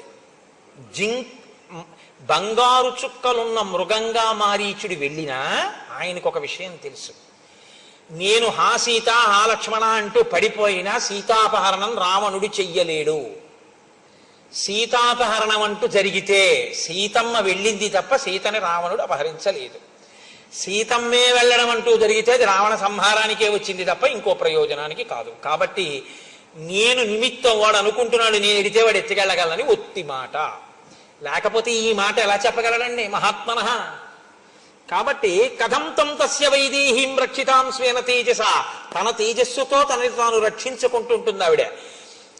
ఇచ్చసి ప్రసభం హర్తుం ప్రభామివ వివస్వతః. ఏట్రా బలవంతంగా పట్టుకొస్తానంటే ఏట్రా? ఎంత బలం ఉంటే మాత్రం సూర్యుడి కాంతిని పట్టరా చూస్తాను. నీకు బలం ఉండొచ్చు, బలం ఉంటే సూర్యుడి కాంతి పట్టుకెళ్ళిపోగలవా? అదిలా. ఇప్పుడు మీకు బలం ఉందండి, ఒక ఉదాహరణ బాగా చెప్పాలంటే కోటేశ్వరారు మెళ్ళ రుద్రాక్షమాలు లాగేయచ్చు, కోటేశ్వరారు ఉత్తరీయం లాగేయచ్చు. కోటేశ్వరరావు గారు మాట్లాడేటటువంటి విధానాన్ని మీరు లాగేయలేరుగా. అది కోటేశ్వరరావు గారిలో అంతర్గతమైన శక్తి. అంటే ఇదేదో పెద్ద గొప్ప విషయం, నేనేదో పెద్ద భక్తనని నేను మాట్లాడలేదు, ఒక ఉదాహరణకి చెప్పాను అంతే. నాది నా విభూతి, నేను నా విభూతి రెండు విడదీయబడవు. రాముని విభూతి రామశక్తి సీతమ్మ. రాముడి నుంచి రామశక్తి ఎందుకు విడుతుంది? విడదు. విడితే దాని అర్థం ఏమిటో తెలుసా? మహామాయా విశ్వం భ్రమయతి పరబ్రహ్మ మహిషి. నీ కొంప ముంచడానికి రావాలి ఆవిడ, అంతే తప్ప ఇంకోటి కాదు. నీకు అర్థం కావట్లేదు చెప్తే వినవు, నాకు తెలుసు, అయినా చెప్తాను, నా కర్తవ్యం. కాబట్టి బలాత్కారంగా తీసుకెళ్లడం అన్నది కుదిరే పని కాదు. నీకు చెప్తున్నాను, సూర్యకాంతిని తీసుకెళ్లలేవు. అప్రమేయం హి తత్తేజో యస్య సా జనకాత్మజ నత్వం సమర్థతాం హర్తుం రామ చాపాశ్రయామ్మనే. నీవు ఆ సీతమ్మని తీసుకెళ్ళిపోతాను అంటున్నావు కదా. అప్రమేయం హి తత్తేజో, అసలు ఆవిడ యొక్క తేజస్సు, ఆవిడ రక్షించుకోగలిగిన సమర్థతే కాకుండా ఆవిడ తేజస్సుతో ఆవిడ ఏ ఏ పనులు చెయ్యగలదు అన్నదాన్ని ఊహించడం సాధ్యం కాదు. ఇప్పుడు నువ్వు ఆవిడ జోలికెడితే ఆవిడ తేజస్సు ఆవిడ్ని రక్షించుకోవడానికి పనికి రావడమే కాదు, నిన్ను లంకని నాశనం చేయడానికి పనికి వస్తుంది. ఆ తేజస్సు ఏమిటనుకుంటున్నావు? ఇదేగా చిట్ట చివర భాస్కర రామాయణంలో భాస్కరుడు అంటాడు, నీకంఠర్పిత కాలపాశము శిరో నిర్ఘాత పాతంబు లంకౌక సంచయ కాళరాత్రి గలబద్ధో దగ్ర కాళాహి కన్యాకారాగత మృత్యువున్ జనక కన్యన్వేగ నొప్పించి అంటాడు. పిచ్చాడా అలా అనుకుంటున్నావు, సీత అంటే నీకు కనబడినట్టు అనుభవైక వేద్యమైన ఒక స్త్రీ కాదంటాడు. అది అది ఆయనకి అర్థం కాకుండా ఉంచడం, అర్థమయ్యేటట్టు ఒకణ్ణి అనుగ్రహించడం మాయ యొక్క స్వభావం. పరబ్రహ్మ మహిషి అందుకు కదండి శివధనస్సు ఎక్కువ పెట్టినవాడు, ఉంచినవాడు, అటువంటి ఎవడు మాయని భరించగలడో, వహించగలడో, నియమించగలడో వాడు పురుషోత్తముడు, వాడు పరబ్రహ్మం. పరబ్రహ్మము యొక్క శక్తి మాయ. కాబట్టి నీకేం తెలుసు, ఆవిడ వల్ల పాడైపోతావు, నశించిపోతావు. ఇది అందుకని మహాత్మనః. అసలు నరుడిగా ఉన్న రాముడు ఎవరో కూడా చెప్పగలుగుతున్నాడు మారీచుడు. ఇవాళ ఆయన తపస్సు ఎలా చేశాడన్నది పక్కన పెట్టండి, ఆయనకు ఒక సత్యం ద్యోతకమైంది, ఒక గొప్ప సత్యం ద్యోతకమైంది మారీచుడికి. కాబట్టి అటువంటి సీతమ్మని నువ్వు అపహరించి తేవడం అనేటటువంటిది కుదరదు. తస్య సా నరసింహస్య సింహోరస్కస్య భామిని ప్రాణేభ్యోపి ప్రియతర భార్యా నిత్యమనువ్రత. ఆమె పాతివ్రత్యం ఏమిటో తెలుసా? నరులయందు సింహము వంటి వాడు రాముడు. సింహం యొక్క వక్షస్థలం ఎలా ఉంటుందో అటువంటి వక్షస్థలం ఉన్నవాడు రాముడు. అటువంటి రాముని యొక్క ప్రాణము వంటిది సీతమ్మ. ప్రాణం ఎక్కడ ఉంటుందండి? గుండెల్ని కదా ఆధారం చేసి చెప్తాం. అంటే ఆయన గుండెల్లో ఆవిడుంది, ప్రాణంతో సమానమైనటువంటిది. ఆయనని నిత్యము అనువర్తిస్తుంది. నాకు ప్రాణం సీతమ్మ అంటే అంటావేమో, ఆమె ఆయన్ని అనువర్తిస్తుంది. నువ్వు తీసుకొచ్చినా నీ ప్రాణం పొడానికి పనికొస్తుంది.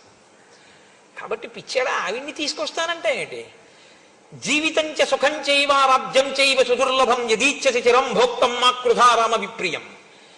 నీ జీవితం బాగుండాలనుకుంటున్నావా? సుఖంగా ఉండాలనుకుంటున్నావా? రాజ్యం బాగుండాలనుకుంటున్నావా? చాలా కాలం సుఖాలు అనుభవిద్దాం అనుకుంటున్నావా? మాకృధారామ విప్రియం. రామచంద్రమూర్తికి అపకారం చేద్దామన్న ఆలోచన అసలు చెయ్యకు. అసలు ఆలోచన చేయకు. నేను నయం చేయనన్నానని ఇంకోటి దగ్గరికి వెళ్ళకు. అసలు ఆలోచన వదిలిపెట్టేసి అంటూ, నేను ఎప్పుడో ఒకనకొకప్పుడు పూర్వకాలంలో యజ్ఞధ్వంసం చేస్తుండేవాడిని. విశ్వామిత్ర మహర్షి దశరథ మహారాజు గారి దగ్గరికి వెళ్ళి రామలక్ష్మణుల్ని ఇద్దరినీ కూడా యజ్ఞరక్షణ కొరకు తీసుకొచ్చారు. అప్పటికి ఆయన చాలా చిన్నపిల్లవాడు. నేను విశ్వామిత్రుడు యాగం చేస్తుంటే ఆ యాగంలో తీసుకెళ్లి యాగభంగం చేయడం కోసమని వెయ్యకూడని పదార్థములు వేయడానికి దగ్గరగా వెళ్ళాను. పిల్లవాడే కదా, ఇతను ఏం చేస్తాడనుకున్నాను. అప్పటికి రాముడు ఎంతవాడో తెలుసా? రావణ అజాత వ్యంజన శ్రీమాన్ పద్మపత్ర నిభీక్షణ ఏకవస్త్రధరో ధన్వీ శిఖీ కనకమాలయ. అజాత వ్యంజన శ్రీమాన్, ఇంకా పురుష లక్షణములు పుట్టనివాడు. అంటే ఇంకా మీసాలు కూడా రాలేదు ఆయనకి. పద్మపత్ర నిభీక్షణ, చక్కటి ఆ కనుదోయి కలిగినటువంటి వాడు. పద్మపత్రములు ఎలా ఉంటాయో అటువంటి నేత్రములు కలిగినటువంటి వాడు. ఏకవస్త్రధరో ధన్వి, బ్రహ్మచర్యమునకు అనుగుణంగా ఏకవస్త్రం కట్టుకునేటటువంటి వాడు. శిఖి, పిలక పెట్టుకుని ఉంటాడు. కనకమాలయ, అటువంటి రామచంద్రమూర్తి బాలచంద్రుడు వస్తే ఎలా ప్రకాశిస్తుందో దండకారణ్యం ఆయన వస్తే అలా ప్రకాశించింది. చిన్న పిల్లవాడు వస్తే శోభయం దండకారణ్యం దీప్తేన స్వేన తేజస అదృశ్యతతో రామో బాలచంద్ర యువోదిత. బాలచంద్రుడి చేత ఆకాశము ప్రకాశించినట్టు దండకారణ్యమునకు వచ్చినటువంటి చిన్ని రాముని వలన అలా ప్రకాశించింది. నేను ఆ చిన్న రాముడు మన్నేం చేస్తాడని యజ్ఞభంగం చెయ్యబోయాను. ఆయన మానవాస్త్రం పెట్టి కొట్టాడు నన్ను. కొడితే 100 యోజనముల సముద్రం యువతలకొచ్చి నేను సముద్రంలో పడిపోయాను. నా అదృష్టం కొద్దీ ప్రాణాలు పోలేదు, బతికాను. అప్పటి నుంచి నాకు రాముడంటే చాలా భయం. అంత చిన్న పిల్లాడు కొట్టాడు నన్ను మానవాస్త్రం పెట్టి 100 యోజనముల దూరం వెళ్ళి పడేటట్టు. ఆ తర్వాత ఆయన యవ్వనంలోకి వచ్చాడు, పెళ్లి చేసుకున్నాడు. ఆయన చాలామంది ఋషుల్ని సేవించాడు, అగస్త్యాది మహర్షుల్ని సేవించాడు. ఇప్పటికి ఆయన దగ్గర ఇంత శస్త్రాస్త్ర సంపద ఉందో. అప్పుడే ఎలా ఉన్నాడంటే ఇప్పుడు ఆయన దగ్గరికి ఎవడెడతాడరా? ఆయన జోలికి వెళ్ళడం ఏమిట్రా? ఎంత సత్యం మాట్లాడుతున్నాడండి. రాముని యొక్క ఎదుగుదలని బాగా తెలుసుకున్నవాడు మారీచుడు. రాముడి గురించి ఏమీ తెలియకుండా ఆయనంత వాడంటున్నటువంటి వాడు రావణాసుడు. అంటూ ఆయన అన్నాడు, హమ్య ప్రాసాద సంబంధాం నానారత్న విభూషితాం ద్రక్షచిత్తం పురీం లంకాం వినష్టాం మైథిలీకృతే. నువ్వే కాని సీతమ్మని తీసుకొచ్చే ప్రయత్నం చేశావో, అనేకమైన ప్రాసాదములతో ఇరుకు ఇరుగ్గా ఉండేటటువంటి లంక, అంటే ఐశ్వర్యంతో అంత శోభిల్లుతున్న లంక, అంత సంతోషంగా భోగమనుభవిస్తున్న లంకావాసులు అందరూ నశించిపోతారు. రావణ పరదారాభిమర్శాత్ నాణ్యత్ పాపతరం మహత్ ప్రమదానాం సహస్రాణి తవ రాజం పరిగ్రహ. అన్య స్త్రీని కోరుకున్నటువంటి వాడు, పరుల భార్యని కోరుకున్నవాడు జీవితంలో వృద్ధిలోకి వచ్చి బతికి బట్ట కట్టినట్టు లోకంలో ఇప్పటి వరకు లేదు. ఒకటి గుర్తుపెట్టుకోండి, లోకంలో అన్నిటికన్నా కష్టం ఏమిటో తెలుసా అండి? చాలా చాలా కష్టం ఏమిటో తెలుసా? చచ్చిపోవడం. అందుకే మనం పూజ చేస్తే అనాయాసేన మరణం వినా దైన్యేన జీవితం అని అడుగుతారు. ఈశ్వరుడు ఏం చేస్తాడంటే, అందుకు కదండి సనాతన ధర్మంలో మృత్యువు దేవత అయింది, మృత్యుదేవత అంటారు. ఆవిడ తీసుకోలేదనుకోండి, ఆవిడ నేను పట్టుకెళ్ళనండి అప్పుడేందనుకోండి, అయిపోయిందే వాడి పని. నేను ఒకనకొకప్పుడు కాకినాడలో ఒకసారి ఉపన్యాసం చెప్తుంటే, పేరెందుకు చెప్పాలి, ఒకప్పుడు మంచి బలాఢ్యుడై ఉండేటటువంటి వ్యక్తి, నేను ఇంకొక కోణం మాట్లాడకూడదు, ఆయన మీరు ఇక్కడ దాకా వచ్చారని తెలిసింది, ఒక్కసారి మిమ్మల్ని చూస్తానంటున్నారు కోటేశ్వరారు, ఒక్కసారి మా ఇంటికి రండి అని అడిగింది వాళ్ళ ఆవిడే. అడిగితే నేనన్నాను, ఎందుకమ్మా నేను రావడం ఎందుకు, వారం రోజుల నుంచి చెప్తాడు కదా ఆయన రమ్మనండి ఒకసారి, ఇక్కడికి వచ్చి వింటారు కదా కాసేపు అన్నాను. అంటే ఆవిడంది, ఆయన రాగలిగిన స్థితిలో లేరు అసలు, ఆయన ఇప్పుడు మంచం మీద ఉన్నారండి. అంటే నాకు జాలేసింది, అయ్యో అటువంటిప్పుడు మనం వెళ్ళడానికి భేషజం ఏంటి, ఏదో ఇక్కడికే రావచ్చు కదా అన్నాను. కానీ ఆయన నన్ను చూడాలి, పాపం మనసాన ఉన్నారంటే నేను వెళ్ళాలి కదా అమ్మ, రేపు కొంచెం తొందరగా వచ్చి మీ ఇంటికి వస్తాను.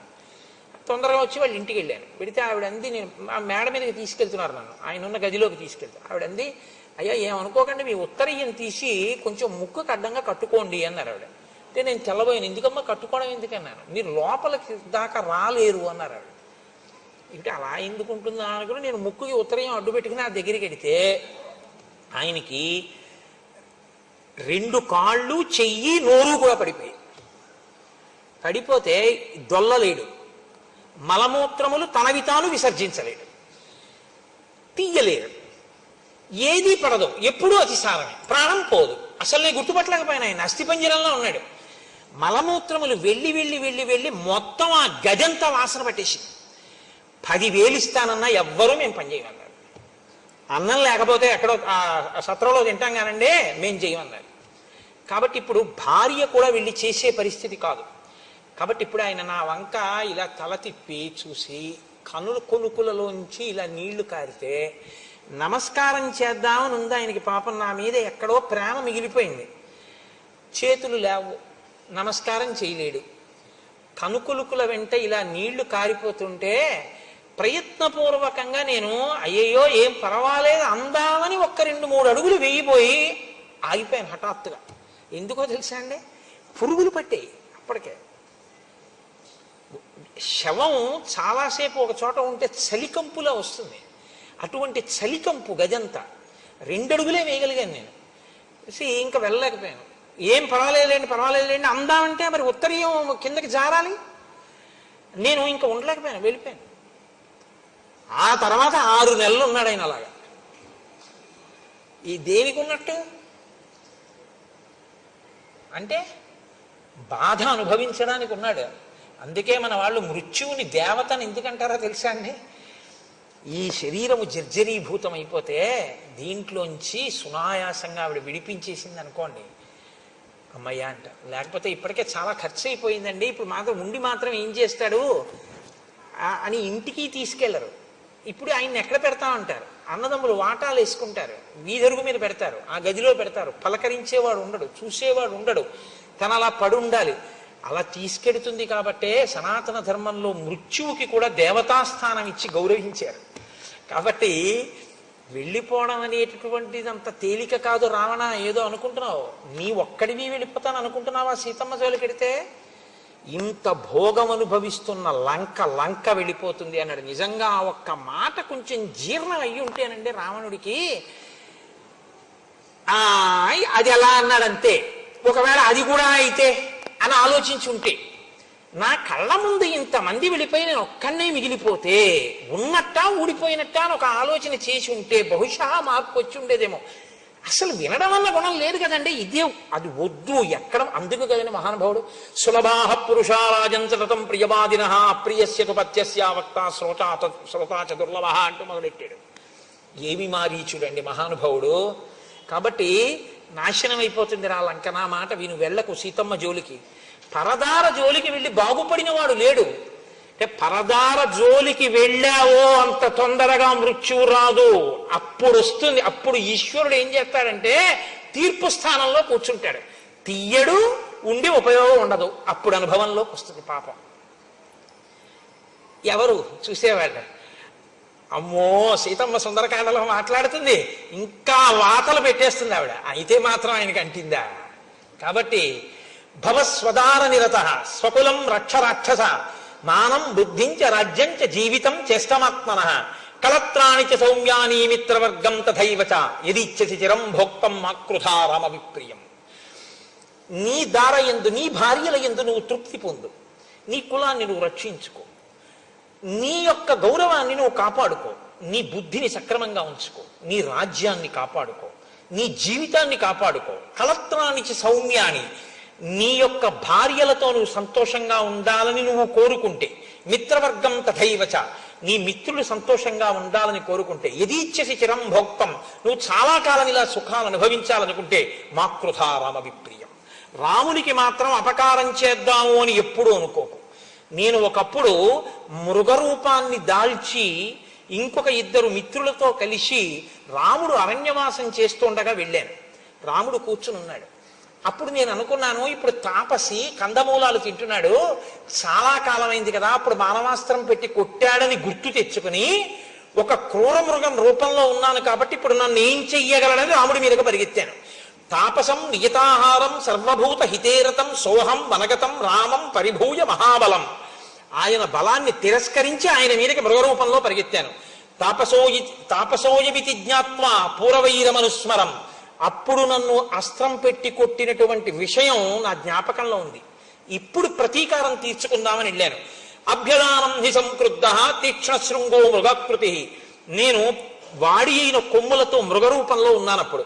జింఘాసుర కృత ప్రజ్ఞ తం ప్రహారమనుస్మరన్, పూర్వపు దెబ్బ స్మరించి ఇప్పుడు రాముణ్ణి చంపుదామని వెళ్ళాను. ఆయన ఏం చేశాడంటే వాడి అయినటువంటి బాణములను ఎక్కుపెట్టి ప్రయోగించాడు.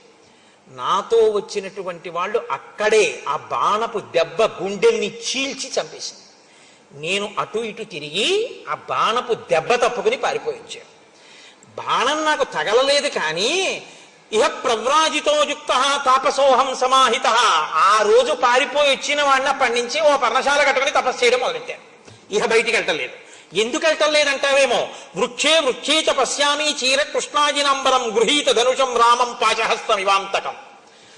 నేను ఎక్కడికన్నా బయటికి వెళ్ళాననుకో, వృక్షే వృక్షే చ పశ్యామి చీర కృష్ణాజినంబరం, ఇలా తలెత్తి చూస్తే ఏ చెట్టు మీద ఏ కొమ్మ మీద చూసినా సరే నారచీర కట్టుకుని చేతిలో ధనస్సు పట్టుకుని రాముడు కనబడుతూ ఉంటాడు. ఎన్ని చోట్లని పరిగెత్తను, ఎక్కడికి పరిగెత్తినా రాముడే కనబడుతూ ఉంటాడు. అంటే ఆయన భయంతో ఈ స్థితిని పొందిన ఆయనకి మాత్రం రామదర్శనం అవుతోంది. ప్రతి చోట రాముడే కనపడుతున్నాడు.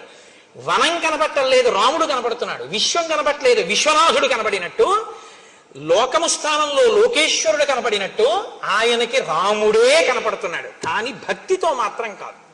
కాబట్టి ఇహ నాకు వృక్షే వృక్షే చ పశ్యామి చీరకృష్ణాజినాంబరం గృహీత ధనుషం రామం పాశహస్తమివాంతకం. పైగా ఎలా కనపడుతున్నాడో తెలుసా, చేతిలో యమపాశం పట్టుకున్నటువంటి యమధర్మరాజు గారు ఎలా ఉంటాడో అలా కనపడుతున్నాడు. అంటే ఎప్పుడు కనపడ్డా రాముడు ప్రసన్నమూర్తిగా మాత్రం కనపడలేదు, క్రుద్ధుడై కనపడ్డాడు. ఆయనకి కోపంతో కనపడ్డాడు, రౌద్రంగా కనపడ్డాడు. అంటే ఈయన చాలా భయంతో కూడినటువంటి స్థితిలో ఉన్నాడు తప్ప తక్కువేమి మనకు రాముండొక్కడుండు వరకు అన్న స్థాయిని మాత్రం పొందలేకపోయాడు. అంటే గతం యొక్క అనుభవాలు ఇంకా ఈయన్ని వెంటాడాయి. అపి రామసహస్రాణి భీత పశ్యామి రావణ రామభూతమిదం సర్వం అరణ్యం ప్రతిభాతిమే. నాకు అపి రామ సహస్రాణి, సహస్రాణి అంటే 1000 అని కాదు, అనంతం. నాకు ఎక్కడ చూసినా రాముడే. ఆ రాముడిని చూసి భీత పశ్యామి రావణ, నాకు భయం వేసేస్తుంది. రామభూతమిదం సర్వం అరణ్యం ప్రతిభాతిమే, అరణ్యమంతా రాముడే, కొమ్మలు రాముడు. అదేంటి ఏదో సర్వం రామమయం అంటారు చూసారా, అసలు అలా కనపడింది మారీచుడికొక్కడికే. రామభూతమిదం సర్వం అరణ్యం ప్రతిభాతిమే, నాకు ఈ అరణ్యం అంతా రాముడై ప్రకాశిస్తోంది. నాకు ఇంకా చెట్లు, కొండలు, గుట్టలు, ఏర్లు, సెలయేర్లు, నదులు, నదములు ఇవేం నాకు కనపడవు, నాకు అన్ని రాముడే. కాబట్టి నాకు భయం. ఇది ఎక్కడ వరకు పోయిందో తెలుసా?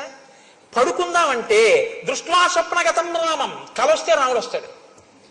కల దాటితే కదా సుషుప్తి. జాగ్రత్త నుంచి స్వప్నావస్థ, స్వప్నావస్థ నుంచి సుషుప్తి. అసలు నిద్ర పోదామంటే రాముడే. అందుకని నేను నిద్రపోయి చాలా కాలం అయింది. పోనీ జాగృతిలో ఉంటే రాముడే. కాబట్టి ఇప్పుడు నేను రాముడి నుంచి తప్పించుకోగలిగిన స్థితిలో లేను. నేను ఎప్పుడూ రాముడు అలా చూస్తూ ఉంటాడు, నాకు అటువంటి రాముడు కనపడుతూ ఉంటాడు. నేను అలాగే భయం భయంగా ఒక చోట నక్కి ఉంటాను. నాకు ఎంత భయం పట్టేసిందో తెలుసా రాముడంటే? రావణ రకారాదీని నామాని రామత్రస్తస్య రావణ రత్నాని చరధాశ్చీమాత్రా సంసంజనయంతిమే. నా దగ్గరికి ఎవరైనా వచ్చి రాతో మొదలెట్టినటువంటి అక్షరంతో ప్రారంభమైన పదాన్ని పలకబోయి రత్నం అందామని అన్నారనుకో, నేను పారిపోతాను. రామ అంటాడేమో తర్వాత. రత్నాని చ రథాశ్చైవ, రథం అందామని రా అన్నాడు అనుకోండి, నేను పారిపోతాను. ఎందుకంటే తర్వాత మా అంటాడేమో భయం. నాకు రా అని వినపడితే పారిపోతాను. నాకంత భయం పట్టేసిందయా. నాకు రామ అంటే భయం, రాముడే నాకు కనపడుతూ ఉంటాడు. నాకు ఇంకేం కనపట్టం లేదు వచ్చిన బాధ. నాకు చెట్లు పుట్టలు ఏం లేవు, అన్ని రాముడే. అది ఎలా పాశహస్తమివాంతకం, చంపేసేటటువంటి యముడిలో కనపడుతూ ఉంటాడు నాకు. కాబట్టి అయినా నేను తెలియక అడుగుతాను, రావణ మీ చెల్లెలు ముక్కు చెవులు కోసేశారు, ఖరదూషణాదుల్ని చంపేశాడు, ఉత్తిని చంపేశాడని చెప్పావు కదా, ఏ పని లేకుండా చంపేశాడన్నా? నేను చెప్పనా యథార్థం ఏమిటో?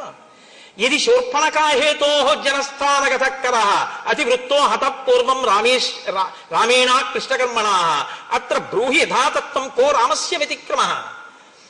ఈ ఖరదూషణాదులనేటటువంటి వాళ్ళు మర్యాదని మరిచిపోయి రామచంద్రమూర్తికి ఇంతమందిని కలిసి యుద్ధానికి వెడితే రాముడు 14,000 మందిని యుద్ధంలో తెగటార్చాడు. శూర్పణక యుక్తాయుక్త విచక్షణ మరిచిపోయి రాముడి దగ్గరికి వెడితే ముక్కు చెవులు కోశాడు తప్ప అసలు విషయం తెలుసుకోకుండా నీ ఇష్టం వచ్చినట్టు మాట్లాడతాయండి. తప్పది. రాముడి దోషం ఏముందని ఇవాళ రాముడి భార్యను అపహరిస్తానంటున్నావు? నువ్వు అలా మాట్లాడకూడదన్నాడు. అసలు నిజంగానండి కుండ బద్దలగొట్టినట్టు అంటారు చూసారా, అంత స్పష్టంగా మాట్లాడేశాడు. ముందే చెప్తాడుగా, వక్తా శ్రోతాచ దుర్లభ. వినకపోవడం ఎంత ప్రమాదం తెస్తుందో మీరు రావణుడి వైపు చూడాలి. రావణుడు చూడండి ఎలా మాట్లాడతాడో. తం పద్యహిత వక్తారం మారీచం రక్షసాధిప అబ్రవీత్ పరుషం వాక్యం అయుక్తం కాలచోదిత.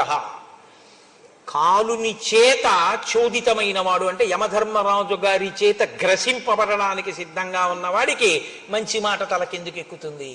కాబట్టి ఎక్కలేదు. వాక్యం నిష్ఫలమత్యర్థం ఉక్తం బీజ మివోషరే.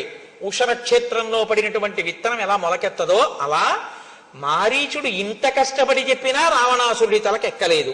స్త్రీవాక్యం ప్రకృతం శుత్వా వనమేక పదే గతః. రాముడి గురించి అంత గొప్పగా చెప్తాయంటే, ఒక ఆడదాని మాట విని వెంటనే హఠాత్తుగా లేచి అయోధ్య విడిచిపెట్టి అరణ్యవాసానికి పోయినటువంటి ఉద్రేకం ఉన్నవాడు రాముడు అంటే. అవశ్యంతు మయా తస్యా సంయుగే కరగాతినః ప్రాణై ప్రియతరా సీతా హర్తవ్యా తవ సన్నిధౌ. ఖరదూషణాదుల్ని సంహరించినటువంటి ఆ రాముడికి సరైనటువంటి శిక్ష ఆయన ప్రాణ సమానమైనటువంటి సీతని అపహరించడమే. అది కూడా నీ సమక్షంలోనే జరగాలి. అంటే నువ్వు నాకు ఉపకారం చేసి తీరాలి, చుక్కల జింకగా రావాలి.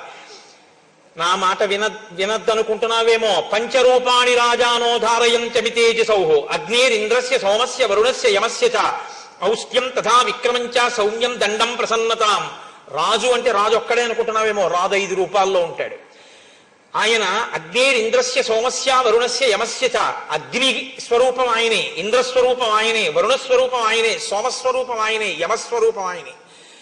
5 రూపాలలో ఉండి అగ్నిలా తీక్షణమైనటువంటి స్వభావాన్ని, ఇంద్రుళ్ళ పరాక్రమాన్ని, చంద్రుళ్ళ ఆహ్లాదకరత్వాన్ని, వరుణుళ్ళ దుష్ట నిగ్రహ లక్షణాన్ని, యముడిలా ప్రసన్నతను సంతరించుకుని రాజు ఉంటాడు. కాబట్టి రాజుతో మాట్లాడేటప్పుడు ప్రసన్నుడవై అంజలి ఘటించి వినయంగా మాట్లాడడం నేర్చుకోవాలి. నేను అడగని విషయాలు నేను చెయ్యమనని బోధానాన్ని నాకెవడు చేయమన్నాడు నిన్ను? ఇది ధూర్త లక్షణం కాదా? కాబట్టి నేను అడగంది నువ్వు ఎందుకు మాట్లాడుతున్నావు? మాట్లాడేటప్పుడు భక్తి శ్రద్ధ అవసరం కాదా? నేను పోతాను, నా రాజ్యం పోతుంది, లంక పోతుంది, ఇవే నువ్వు ప్రభువుతో మాట్లాడవలసిన మాటలు? నేను ఏది చెప్పానో అది నువ్వు చేయి చాలు. సంవర్ణస్త్వం మృగో భూత్వా చిత్రో రజత బిందుభిః ఆశ్రమే తస్య రామస్య సీతాయాః ప్రముఖే చర ప్రలోభయిత్వా వైదేహీం యథేష్టం గంతుమర్హసి. నువ్వు నేను చెప్పినట్టుగా బంగారు చుక్కలు కలిగినటువంటి మృగంలా వెళ్లి సీతమ్మ తల్లి యొక్క సమీపంలో కదలాడు. రామచంద్రమూర్తి నిన్ను వేటాడడం కోసం వస్తారు. ఆ తర్వాత నేను సీతాపహరణం చేస్తాను. బతికితే నీ ఇష్టం, ఎక్కడికైనా పో. అపక్రాంతే తు కాకుత్సే దూరం యత్వాప్యుదాహర హాసీతే లక్ష్మణేత్యేవం రామవాక్యానురూపకం. రామచంద్రమూర్తి కంఠం ఎలా ఉంటుందో అలాంటి కంఠాన్నే నువ్వు అనుకరిస్తూ హా సీత, హా లక్ష్మణ అని దూరంగా వెళ్ళిన తరువాత అరవాలి. అరిస్తే రాముడికి అపకారం జరిగిందనుకుని లక్ష్మణుడు వెళ్ళిపోతాడు. లక్ష్మణుడు వెళ్ళిపోతే నేను సీతను అపహరిస్తాను. అపక్రాంతే చ కాకుత్సే లక్ష్మణే చ యథాసుఖం ఆనయిష్యామి వైదేహీం సహస్రాక్ష శచీమివ. ఇంద్రుడు శచీదేవిని ఎలా తీసుకెడతాడో అలా నేను లక్ష్మణుడు దూరంగా వెళ్ళిన తర్వాత సీతమ్మని తీసుకెడతాను.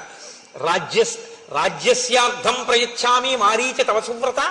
నువ్వు ఈ పనికాని చేసి పెడితే నీకు రాజ్యంలో సగభాగం ఇచ్చేస్తాను అని రావణుడు మాట్లాడడం అంటే ఎలా ఉంటుందో చూడండి. మాట విననివాడు మాట్లాడడం అంటే ఎలా ఉంటుందో అద్భుతం. రావణుడి నోటి వెంట వచ్చినటువంటి ఈ మాటని వాల్మీకి మహర్షి మనకు అందించడం. ఆసాద్యతం జీవిత సంశయస్తే మృత్యుర్ధ్రువో హ్యద్యమయా విరుధ్య ఏతద్యథావత్ ప్రతిగృహ్య. ఆ సీత హా లక్ష్మణ అన్నాక లక్ష్మణుడు వెళ్ళిపోయాడు అనుకో, నువ్వు చచ్చిపోవాలని నేను ఎందుకు కోరుకుంటాను? సీతమ్మను అపహరించి తీసుకెళ్ళిపోతాను, పైగా బతికున్న నీకు అర్ధరాజ్యం ఇస్తాను. నువ్వు నీ చెప్పిన పని చెయ్యనన్నావు అనుకో, ఇప్పుడే చంపేస్తాను.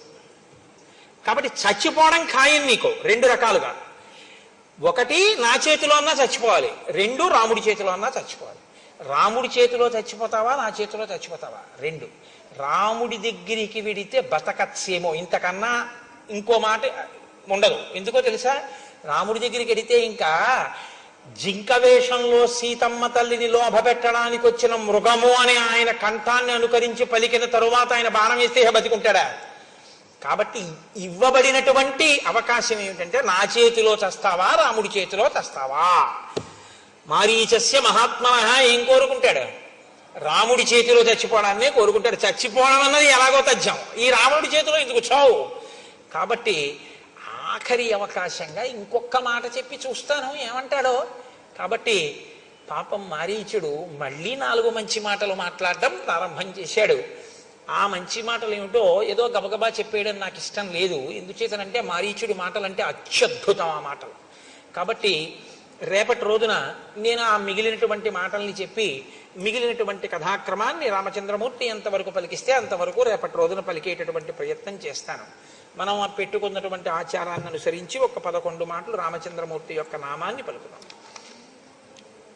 పాహి కృష్ణాయనచు ద్రౌపది పలికినది శ్రీరామనామము. రామనామము రామనామము రమ్యమైనది రామనామము. గోచరంబగు జగము లోపల గోప్యమైనది రామనామము. రామనామము రామనామము రమ్యమైనది రామనామము. బ్రహ్మ సత్యము జగన్మిథ్యాభావమే శ్రీరామనామము. రామనామము రామనామము రమ్యమైనది రామనామము. భక్తితో భజించు వారికి ముక్తి నొసగును రామనామము. రామనామము రామనామము రమ్యమైనది రామనామము. భగవదర్పిత కర్మ పరులకు పట్టుబడు శ్రీరామనామము. రామనామము రామనామము రమ్యమైనది రామనామము. సకల జీవులలోన వెలిగే సాక్షిభూతము రామనామము. రామనామము రామనామము రమ్యమైనది రామనామము. ఆంజనేయుని వంటి భక్తులకాశ్రయమము ఆశ్రయము శ్రీరామనామము. రామనామము రామనామము రమ్యమైనది రామనామము.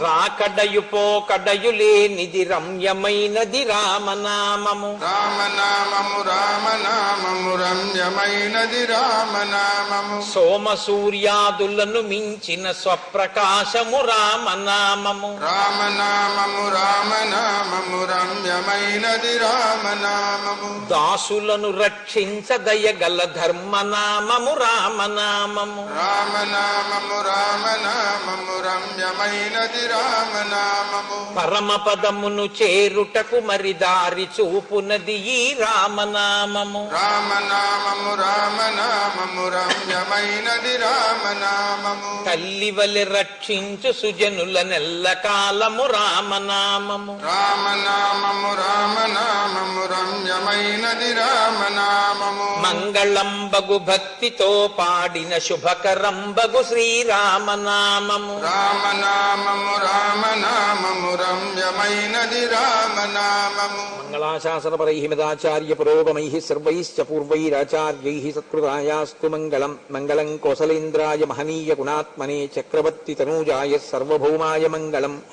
ఉమాకాంతాయ కాంతాయ కామితార్థప్రదాయినే శ్రీగిరీశాయ దేవాయ మలినాథాయ మంగళం. కరచరణ కృతం వా కర్మవాక్కాయజం వా శ్రవణనైనజం వా మానసం వాపరాధం విహితం వా సర్వమేత్తక్షమస్వ. శివ శివ కరుణాబ్ధే శ్రీ మహాదేవ శంభో. సర్వం శ్రీ ఉమామహేశ్వర పరబ్రహ్మార్పణమస్తు.